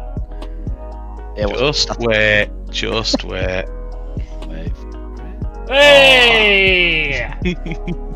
How are you doing this actually? I'm using piece of software called Manycam that I found earlier. I needed to be able to piss about with my camera size, and then I realised, ooh, this can add layers. I can have layers. It cost me 30 quid for a year, but Is it worth it? well, if we're going to be doing these podcasts regularly, it's definitely worth it because you can only see this bit of my house. All the rest's an absolute shit heap. Should do your loft out. Hey, have you seen how low my loft is? I'll come stand up in it. Crawl. You have to stand up in it. Sit. Crawl, sit one. Put a shuffle to the chair. I want him to dance to his chair like the duck. Yeah, I decided there was too much blank space earlier, so the duck appeared, and then now we've got Tony. Good old Tony. Would you have that squad back if you could? Compared to compared to this one. No, they're all like 55, 60 now. You know what I mean. Would you have that squad back over the current squad we've got? Oh yeah, you look at what they achieved. I don't think they'd be able to cut it against the way the game's developed. It'd be too slow. Possibly. Fair But if it was that squad in the current day, then they'd probably do more work on pace and fitness. I don't know, man. I don't think David Batty could keep up with the likes. He doesn't need to be quick. He don't need to be. He's just going to hack him down, isn't he?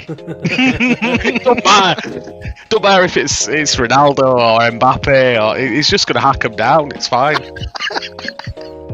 Jesus Christ.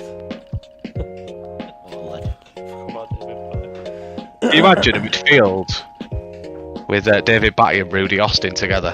Just want to put that out there. God. Just want to put that out there. That's brutal. No, nobody'd even run at you. They'd just all sit back in their own half. You'd win games just on that. You imagine the other team like coming into midfield and looking up and seeing them two going, no, whoa, whoa, no, whoa, no. Take it, take it. Back to the keeper. Oh dear, Rudy, you were I a mean- fucking cracking player. Rudy. Do you know what? That's actually a good question. I've got to take out like that squad. But over the past 10 years, could you make a starting 11 from the league squad in the past 10 years squad? If that makes sense. What, I mean, minus, do you mean like minus the current squad? Go back 10 years and pick. No, including this year's. you mean including? Including this year's squad as well. So pick your favourites from the last 10 years. Yeah. So you got to make a starting 11 out of it though. Okay, Really? so we can work together on this. We can work together. So who would be your keeper? And because I've asked the question, I'm not answering. Not first I'm anyway. gonna say Casper. Is that Casper as we had him or Casper now? Hold on, which Casper you on about? Schmeichel or Ankergren? Ankergren, obviously. No, Schmeichel. Look, Simon, if you're not going to take this seriously, I'm going to log off now. Casper Hold on, Ankergren it should would go be- in my worst 11. He would go in my worst 11. Casper Ankergren were a fucking class keeper. Who were that pile of shite that conceded 3 against Blackpool and got taken off? He was better than Ankergren. Oh, Rahukba. Yeah, Rahul, he was better than Ankergren, and he was dreadful. Oh man, yeah, we left that game. Yeah, we did. Yeah, we did. Anyway, Casper, Casper I now. think Casper Schmeichel's got to be your goalkeeper. We've had some good keepers, and Melier is absolutely world class. But as favourites go, yeah. I don't know. I mean, like Robinson. That was more Who? than 10 years. That's more than 10 years. Yeah, it's more than That's 10 more years. than 10 years. Is it more than 10? Yeah. We were 16 years out of the Premier League, weren't we? Oh, Jesus Christ. I'm thinking more of Andy Lonergan. He was okay. He was okay. He was. Yeah, I think we're going to have to get a list of all these players for the past 10 years. It's all right. I'm building the squad on Notepad for us. Don't worry. So I need... Now, I've got the fun of spelling Schmeichel without a spell check. That's interesting. Good luck. I'm just gonna guess. See, since you asked the question, in my head, all the players I pick would be over 10 years. So yeah, I need to bring up some some previous lead squads. Hold on. I think I might have So a list here. I'm doing the squad as a 4-4-2 because I think that's the right thing to do. 4-4-2. Yeah.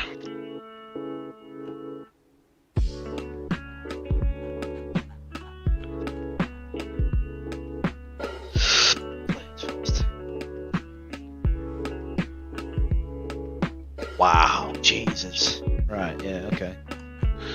So where's this link then? Si? Have you shared it? I thought I had one, but I've just Wikipedia'd like the 2011 team. I'm gonna work my way from that. Jesus, I forgot how bad things got. right. Okay, so we're going from 2011, yeah. 2011 onwards, yeah. Right. Okay. 10 so years, yeah. I do have a link. It will definitely make it easier because I'm sure there's players we've forgotten about. There's one there. If you put it in order, it'll be there. Put it in like year order, if that makes sense. You put it in podcast. Yeah. Podcast. Right, so Which Leeds career order, Leeds career. and then I've got my first one. Yeah.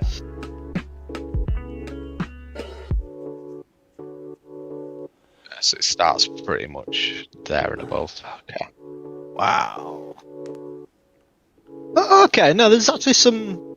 Yeah, okay. Some very good players in here. There's some very good players in here that I would definitely pick. These are just the notable players as well, just to mention. Yeah. Right, so are we all agreed on Schmeichel for keeper then? I think it's got to be Kasper Schmeichel in that, hasn't it? Yeah. Okay. Melly had a couple of years, but for now, yeah, Schmeichel. Yeah. I'll change it So up. right back. No, I'm going to change it. No. We've got to work it in the correct order. We've got to do this right. We've got to do it right. All right. Okay, so right back, yeah? Yeah. Right back. For me, Sam Byron. It's not a bad shout. No, that's good. Just because the amount of times I saw him play, and the one match just comes to mind straight, which is Spurs. It completely took Gareth Bale out of that game, and we absolutely spanked him. And he was so good. I would still put Ayling above him. Really? Mm-hmm. Why? Ayling's been take this season out of the equation because he's had injuries and he's been a bit hit and miss, but he's been our most consistent right back in the last 10 years. I'm trying to think of that. Just think about the Swansea goal. I think that's what gets Ayling in there for me. Think about the Swansea goal, the goal that pretty much got us promoted. 92nd minute, and he sprinted from our goal line and assisted the goal. See, it's just a shame that Jason Crowe isn't within the last. I was thinking Jason Crowe. Jason Crowe was class. Purely for his performance against Manchester United on January 3rd. Yeah. January. I'd still pick Sam Byron over Ayling. Well, I guess the decision's with wingers then, isn't it? Yeah. But that's a weird one though, because Byron is a right back, but Ayling is a right wing back. So if you're just going by pure right back, I'd go Sam. Okay, so it's Sam it is. If it was a right wing back, I'd go Ayling. Because like it's just that pace he had, whereas Byron was more a solid defender. Yeah.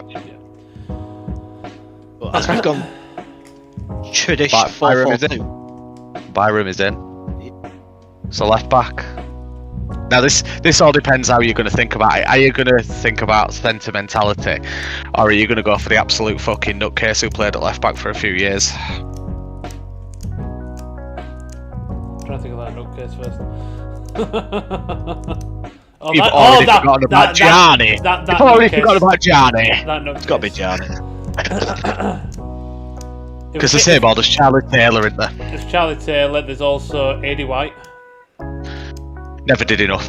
One goal against Everton is not enough to get him in this squad. And that's worth it, because what a fucking goal that was. I wouldn't know. We walked in 10 seconds too late to see it. No, we didn't. We sat down. We saw it. We just didn't see the build-up. Do you know he's at Rochdale now? Eddie White. Surprised he's still playing. He had some really bad injuries after he left us. Oh, he went to Barnsley. Ooh. I think He spent some time at Hearts as well. You did? Yeah. Because that was supposed to be him getting his career back on track. Right, 2 seasons? just to kind of go back to the right back situation, there's one person you forgot about, Chief. One person. What, right back? Assuming you're going to tell us who that person is? Forgot Andy? The love of your life. Berardi. Oh, Berardi. Oh, Berardi. Oh, no. How did I miss Berardi? Because he played at centre-back so much in his later years. I've listed with centre-back. I literally, I genuinely love that man. He is my ultimate man crush. Like, I think we know who's going to get one of the centre-back spots then. What a guy. He didn't have much time at centre-back for me. When we started playing that formation, Bielsa was in charge, and he didn't really put the play. It was like massively injury prone, wasn't it? Yeah. Left back, Can we change the right back? Because anyone for me who comes in on his first game and gets a red card for flying kicking someone knows what it is to be lead. I'll allow the substitution. Yeah, we'll allow it. Yeah, we'll allow it. Yeah. I'm happy with that. I'm a happy man now. You two can pick the rest of the squad now that Berardi's in it. I think left back row. Yeah, left back's not the Oski in it. It's got to be Gianni. Yeah. Just because he was fucking mental. Did you see the recent video of him at his new club where he was just bouncing his head with the music? Things. As long as he's seeing him. Yeah, he was sat there literally on the halfway line, sat on a ball, listening to music and just bouncing his head away and just going along with it. It was fucking brilliant. Okay, Two centre-backs. Two centre-backs. For this one, I do want to take the current centre-backs that we actually have, apart from obviously the ones that we've recently signed, shall we say, like Llorente. No Llorente, no Cock, yeah. no Strike. No. So I think that would be too easy, personally. Yeah, it probably would. When did Kizzy leave? I think Kizzy's just too old. You got him Just too long ago. His Norbo.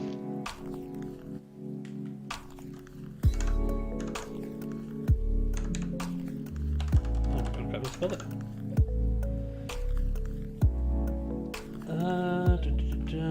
While you're doing that research, surely Pontus has got to be in there. Yes. Just about to say Pontus. Yeah. Pontus. Yeah. Crazy. I mean, there's no question about it. He's got to be there. He's got to be there. Pontus all day long. Yeah. Do you know what? No. He's just there. What, did he leave in 2011? 2013 he left. Really? Because Norbo was a fucking beast when he were on the pitch, and the fact that he went off with a massive injury, came back on with a bandage, one layer of bandage wrapped around his head, and still carried on playing, still bleeding out of his fucking skull. It did. But was he? Is he a good enough player to be in this? Right? Was he ever that good? He was committed. There was no doubt he was committed. He was better than Scott Wooten. Don't even mention that name. There's only one player that's come, and I know he went to a rival club, Tom Lees. I really like Tom Lees. I liked Tom Lees, but a lot of people didn't have any time for him. They always thought he was just a mistake, a constant mistake. I don't think he was. I thought Tom Lees was really good at the job he did, at the job in hand. There's either Kizzy. I mean, can I throw Saul Bamba in there? Oh my god! Can you throw Bamba in there? I'm pretty sure I can, time-wise. Yeah, I think you can. Yeah? Yeah, it was Toledo Yeah, area. Yeah, it was Toledo area, so it has to be time-wise. Yeah, I think Bamba definitely deserves a shout. Why is he not appearing in this list for me? This list is just notable players. It's not a full list. So if we can think of anyone, obviously we have to search them separately. But yeah, Bamba, yeah, one I think I forgot about. Even more so with where his career's gone and where he currently is, coming back from what he's come back from to be back on the pitch again. Oh god, yeah. Yeah, I think he's got to be in there. Definitely. Bamba, right? Okay, I've listed it weird, so we're gonna go with two centre mids next. Two centre mids. This is tough. This is really tough. This is really tough. I could name about 10 that I want in there.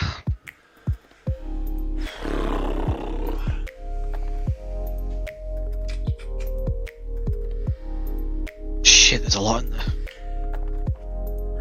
So let's start with one we've already discussed. Rudy Austin's in with a shout. Rudy Austin's given a shout, definitely, just for the sheer fact that it was fucking mental. Yep. Johnny Alson. Neil Kilkenny. Yeah. Alex Mowatt. Obviously, Mowatt. You've got to consider Calvin, Lewis Cook. Yeah. And obviously, let's not forget, number one, Michael Brown. Number two, it's Michael Brown. Number three. Guess who it is? It's Michael Brown. Michael Brown! We all dream of a team of Michael Browns. Unless he played against us.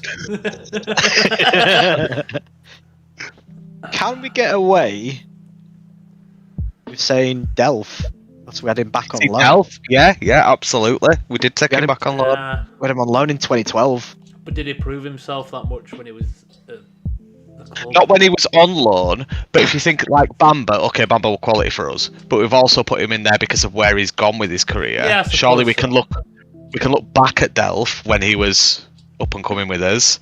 Yeah. And if we're talking Delph and youth prospects, what about Ronnie Vieira? Ronnie Vieira. He's just I was gutted when he went. Oh, I think we all were. All of us were good. Adam Clayton. Because we're not obviously. Actually, no. We'll come back to that later. Never mind. Don't worry.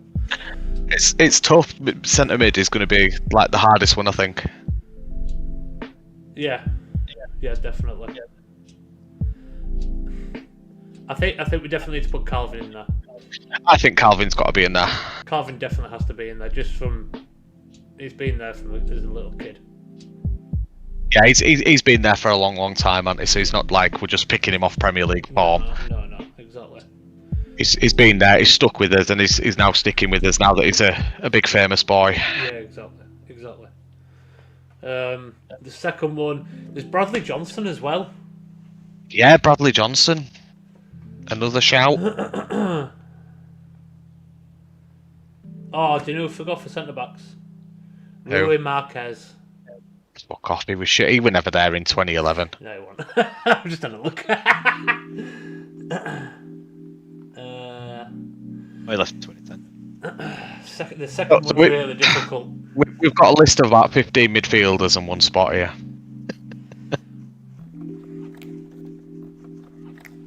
Who's on the short list? Have you written down? So I haven't written it down, but we've got Johnny Howson. We've got Rudy Austin. Neil Kilkenny. Ronnie Vieira. Yeah. Who else are we putting in there? Mowat. Lewis Cook. Mowat and Cook, yeah. Jesus. You said Austin. What about Casper Slot, who played a whole 2 games for us? Could we put him in there? If that's the case, then we also need to shortlist Habibu. I don't even think. Did he play a game? Came on as a sub, we all got really excited and he was shit. I can't remember what game it was, but I was there. I think it was against like Coventry or someone. I was there and like Habibu came on, I'm like, yes, and he did nothing. Literally nothing. Luke Murphy? I don't think he ever showed enough for our first £1 million signing in like 9 years. Yeah. He didn't show enough for me. You can't put him on the same shortlist as like Mowat and Austin. No. What about I'm gonna be really careful with what I say next. He was famous for hoofing it. Joof. El Hadj Diouf, he were a winger. El Hadj Diouf, he was a winger. But And he is in my mind for one of the wing positions as well. I've got someone else in for both wingers. I mean, the right mid, I think we're all going to agree with when the name is said, but... Who do we pick? Who do we pick for this centre mid? I'd go Austin. I'd go Austin. But we've got a defensive mid in Phillips. It'll make a difference. I'd say Mowat. I'd say Mowat or Cook, I think. Out of that shortlist. If we're picking out a Mowat and Cook, I'd pick Cook. Just down to the fact that, Cook wasn't a twat and went to a rival club. Yeah, but Mowat wasn't a twat and didn't chase the money. Cook did. Mowat went to Barnsley, for fuck's sake, he wasn't getting no money there, was he? Where is he now? He's gone somewhere else? I don't even know. Oh, he's at West Brom now. He's at West Brom now, yeah. Yeah. After a spell on loan with Oxford United. So what are you saying, Chief? Cracking. Sorry, I'm trying to plug my charger in for my ICOS. But I don't know what's already plugged in. Wingers, who are you saying? For me, Mowat. If you take out the fact that he went to Barnsley, of all people. I think we should go with Mowat. He was a solid young player, proper promising kid, and he did really well for us. Did a lot for us. I can go with that. I can agree with that. Okay. Left midfield. Max Gradle. I was going to say the same. It's either Gradle or Juve. Gradle. Juve! Max Gradle. I absolutely adored that man.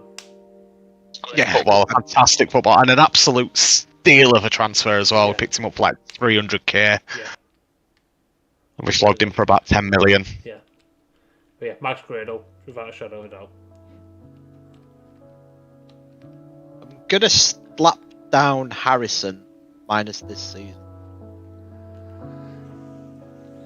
Harrison's a good shout, but do we count him considering it's only this season that he's been our player? That's Yeah. We're also you're also taking into consideration. We're also thinking about that with Delph. We're also thinking about loanees at the time. No, because Delph was our player when he was at his best. It just didn't fit our timeline. Ah, right, okay. Harrison has only been our player while he's having his worst season with us. Max Gradle. Gradle over Harrison from last season. Yeah. 100%. I think I've got to go with Gradle. Yeah, I'm happy with Gradle. That's definitely a good shout. Okay. Right mid, and I'm going to say it before Si does. It's got to be Snodgrass. Got to be Snodgrass. Snodgrass or Pablo? Ooh. Pablo, you see, Oh. Pablo didn't really play for us as a winger. He played for a midfielder.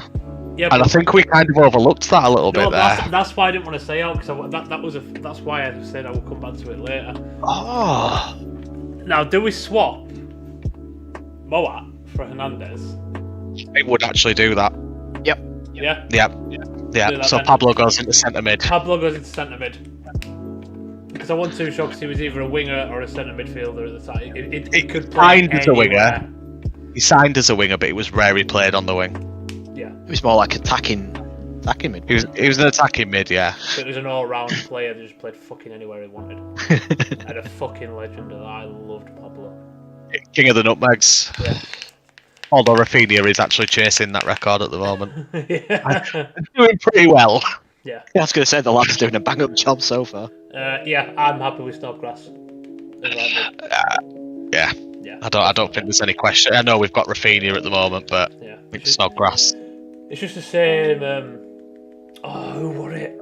I keep on bringing name keeps on bringing up. Bradford game chief. You'll know. Ramon Nunes. Yeah, Ramon Nunes. It's a shame he's not in the timeline. It is really. That one game that he actually performed. One game. Fucking brilliant. I loved him. No, hang on, he fits the timeline. Does it? 2010 to 2013. There you go, Ramon Nunes. Ramon Nunes. Well, Take him out. we'll have to strip out Calvin. We'll have to strip out Calvin Phillips for Ramon Nunes. Oh, alright. Sorry, England international Calvin Phillips, you've been replaced by Ramon. Oh, So now for another tough one. We've got two strikers, but one of them has to be Jermaine Beckford. Ross McCormack. Yeah, you see, that was my other one. But then what about Chris Wood? What about Roof? See, I was never overly fussed by. Oh, actually, guys, Jermaine Beckford just doesn't fit the timeline. You know. He does not. well, if that's the case, Luciano Becchio. Oh. He. In fact, you know what? I'm not even questioning it. He's in. He's in. Luciano Becchio, because what a fucking player he was. Mm-hmm. The second one's going to be difficult. I don't know if you heard the rumours, but he costs less than Berbatov.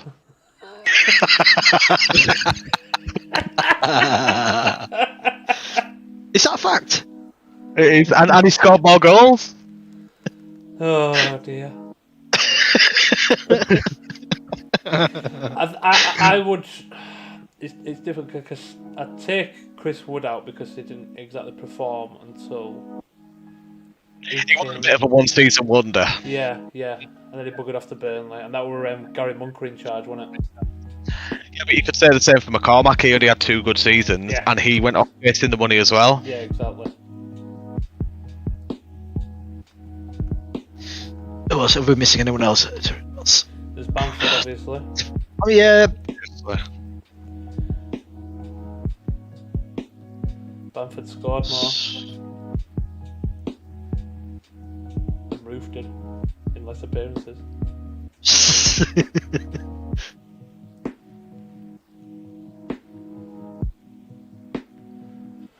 What about number 11? Oh, by wingers. Hi wingers. Hi, wingers. Hello? Hello. That was weird. That was a bit strange. What if we did number 11, Michael Brown? It'd fit. Perfectly. I'm going to be the first one to. I'm going to say McCormack just because of the goals that he scored and how important some of those goals were. I know we never got out of the league with him in the team, and I know he did chase the money, but he was phenomenal on his day. I'm sticking with Bamford. Down to the sheer fact it made it taking his time to score goals, but if we're going to go on statistics, he's done better than Roof, and will probably do better than McCormack. You reckon in his next? Yeah, okay. He's only had 110 appearances. Yeah, 110 appearances, 43 goals, 156 for McCormack, and 50 odd goals. 58. 58. Now, if Jermaine Beckford was available, Luciano, He'd be in without a doubt. with Yeah, Luciano, but with Luciano, yeah. them two were a force. They were incredible together.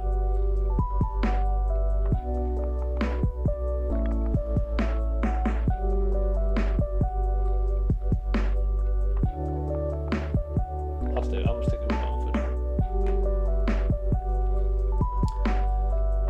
Wingers, you're muted. Wingers muted.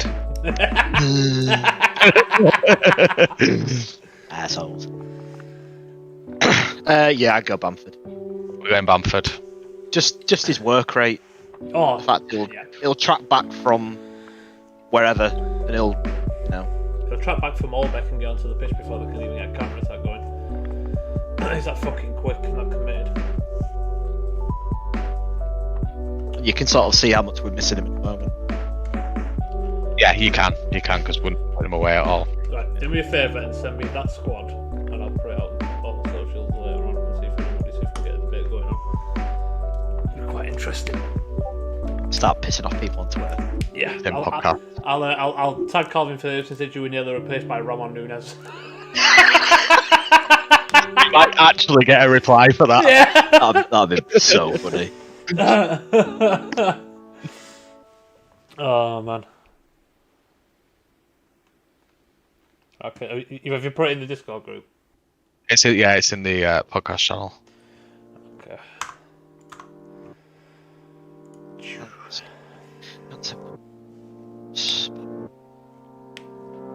Yeah, I'm happy with that. Damn, that is a good-looking team. It's a pretty good squad, that, isn't it? Yeah. To say that we've only included like two players that are currently playing as well, it's pretty good going. Yeah. I'll definitely post that on social media. Some kind of replies I get. Just make sure that people are aware on social media that some of those decisions were tough. Oh yeah, I will. Yeah. Some of those decisions were really tough. Really, really tough. I wonder if you could name the worst squad. I think that'd be fairly easy, to be honest. Alright, okay. So I think keeper's already been done, which is Rahuk. Yeah, we've done keeper. Yeah, Rahukba, definitely. 100%. Worst, right back. Let's just reload the noble players. It's difficult for the last 10 years, isn't it? It's difficult because you've got to remember all the terrible players that we've had. I mean, you could just build a 1 to 11 of the players that Chelino signed, really, couldn't you? Yep. There's been a few. It was fairly terrible. Fairly terrible.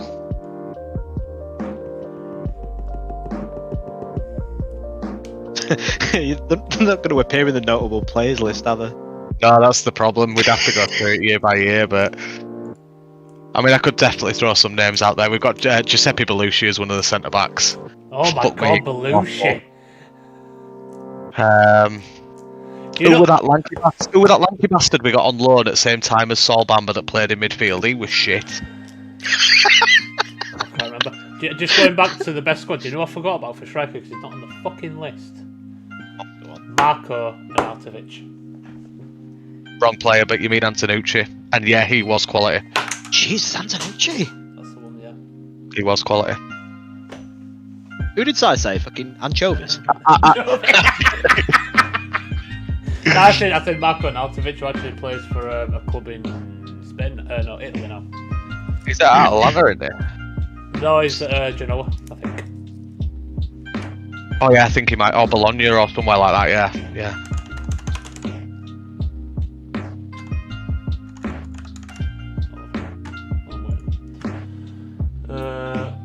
Yeah, Bologna.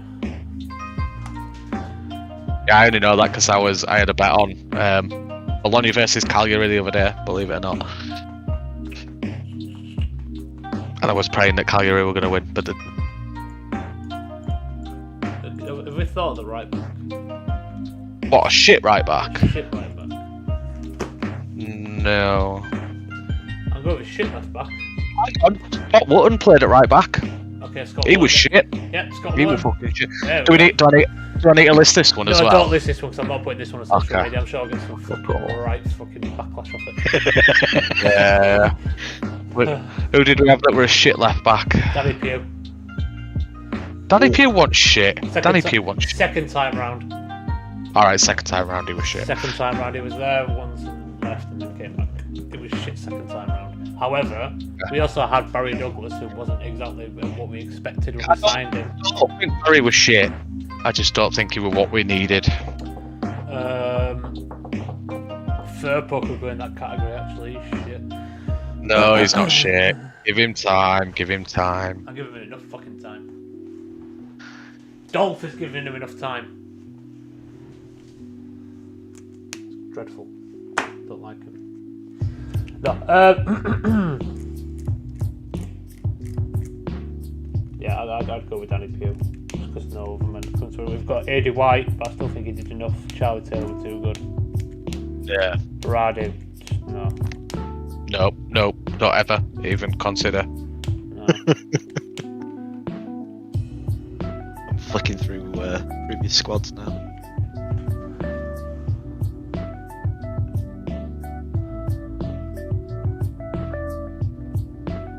We'll come back to left back, just in case we've forgotten any names. Centre backs.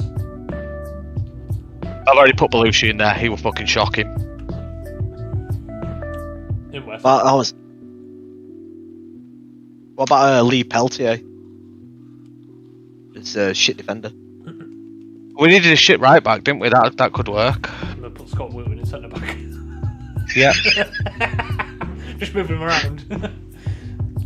So I'm just pulling up some of our worst years here. I think that'll about cover it for shit players. Yeah. Okay. So it's one centre back. What's the other one? Belushi. Belushi's the other. 100% Belushi. 100% Belushi. Okay. Two centre mids. Where do we start? There's a couple. Andrew Hughes.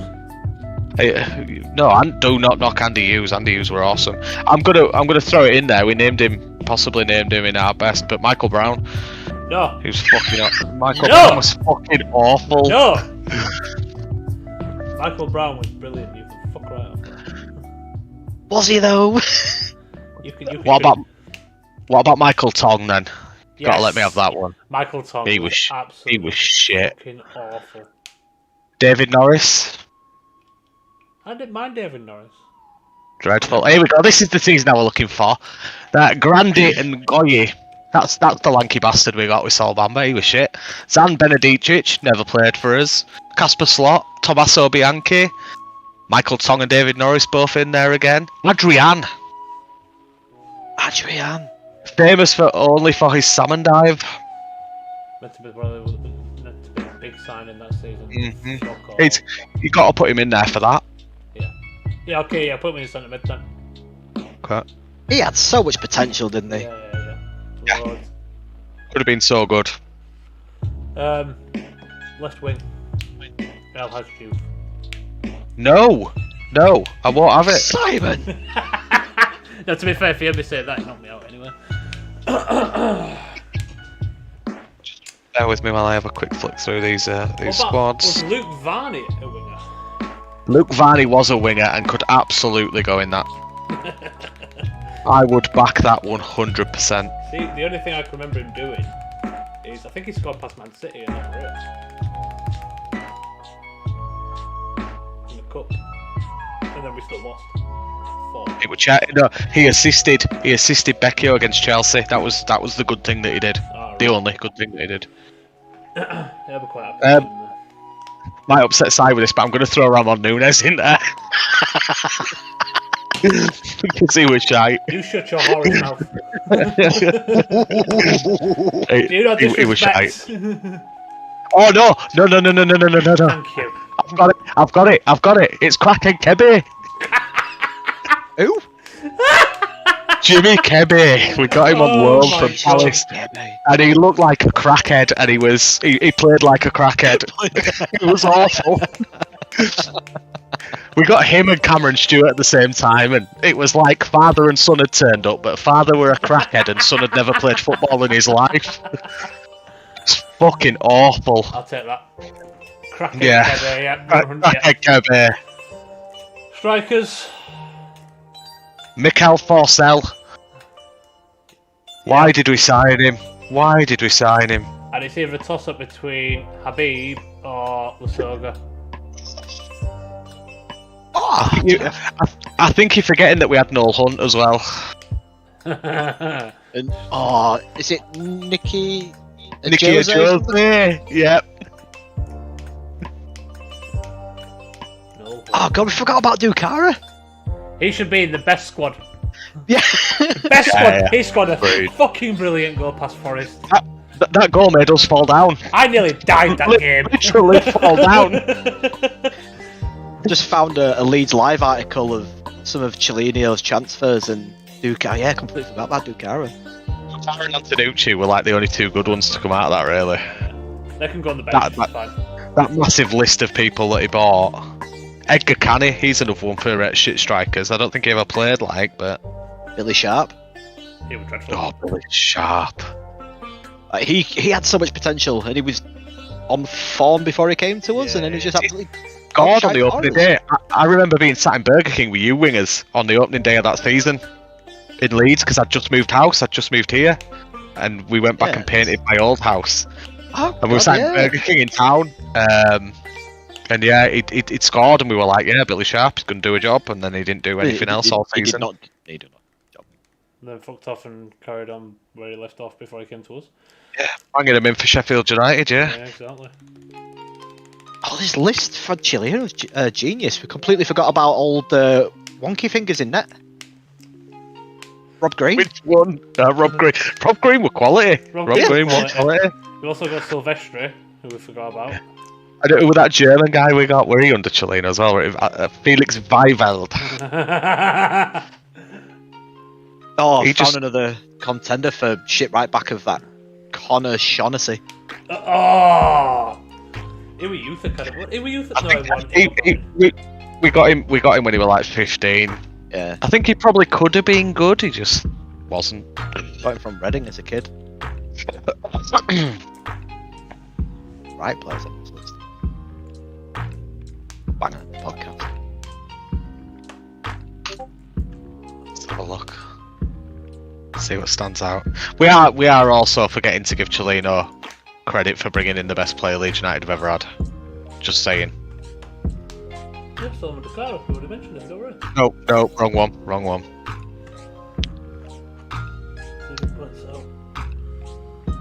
Oh, right, there he is. Never mind. There he is. Liam Cooper, I found him, don't worry. Try the guy above him.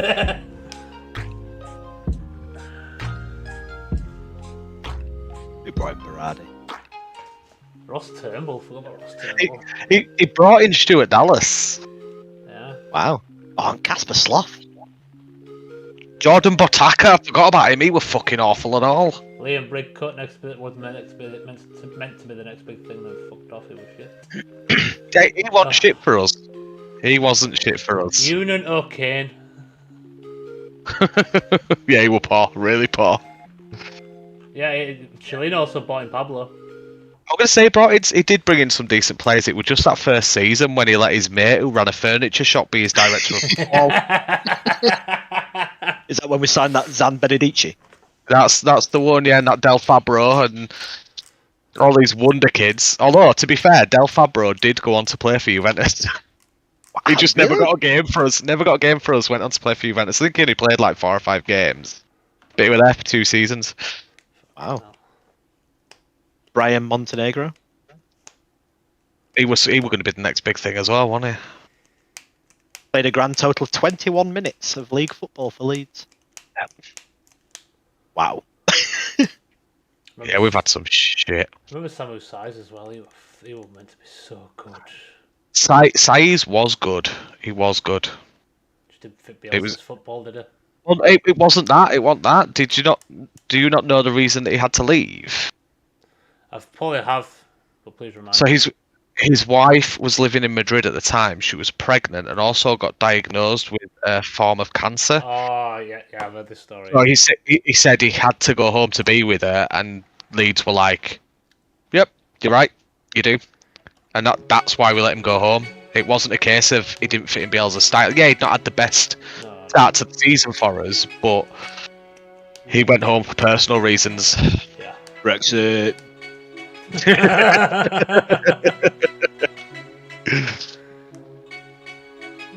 that just about wraps up tonight. Quite fun. It was fun. It was. We'll have to discuss on next week's. What's the topic going to be for next week? Are we giving spoilers to the audience? No, of course we're not. No spoilers. No spoilers. We'll decide. Probably decide tomorrow. Yeah, sounds good. Alright, 2-6. Right, guys, been a pleasure as always. I am going to bugger off now and go to bed. I'm knackered. Thank you for joining, guys. I'm back on. Thing where he's muted us, but we can still talk. Probably, yeah. Yes. Probably. Yes. Yeah. He's Yeah, just muted for the stream at all. Brilliant. Hi, YouTube. Okay. I mean, I've muted you now. He's gonna write someone down. He needs a pen, quick. So we need a pen.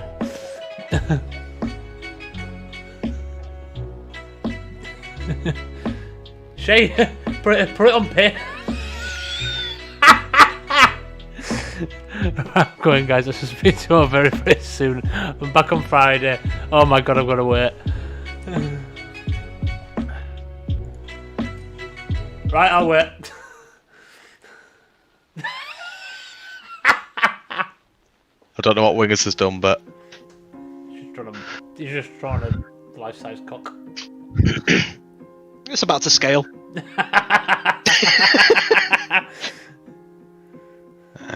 Right, Manicam. New layer. What's he doing now? Oh god. I dread to think. Please just draw a penis in paint. I mean, Bogies. you can barely see that, mate, but... I know. It was a rush job, alright. I'll have something prepared for next week. Right, I'm going, guys.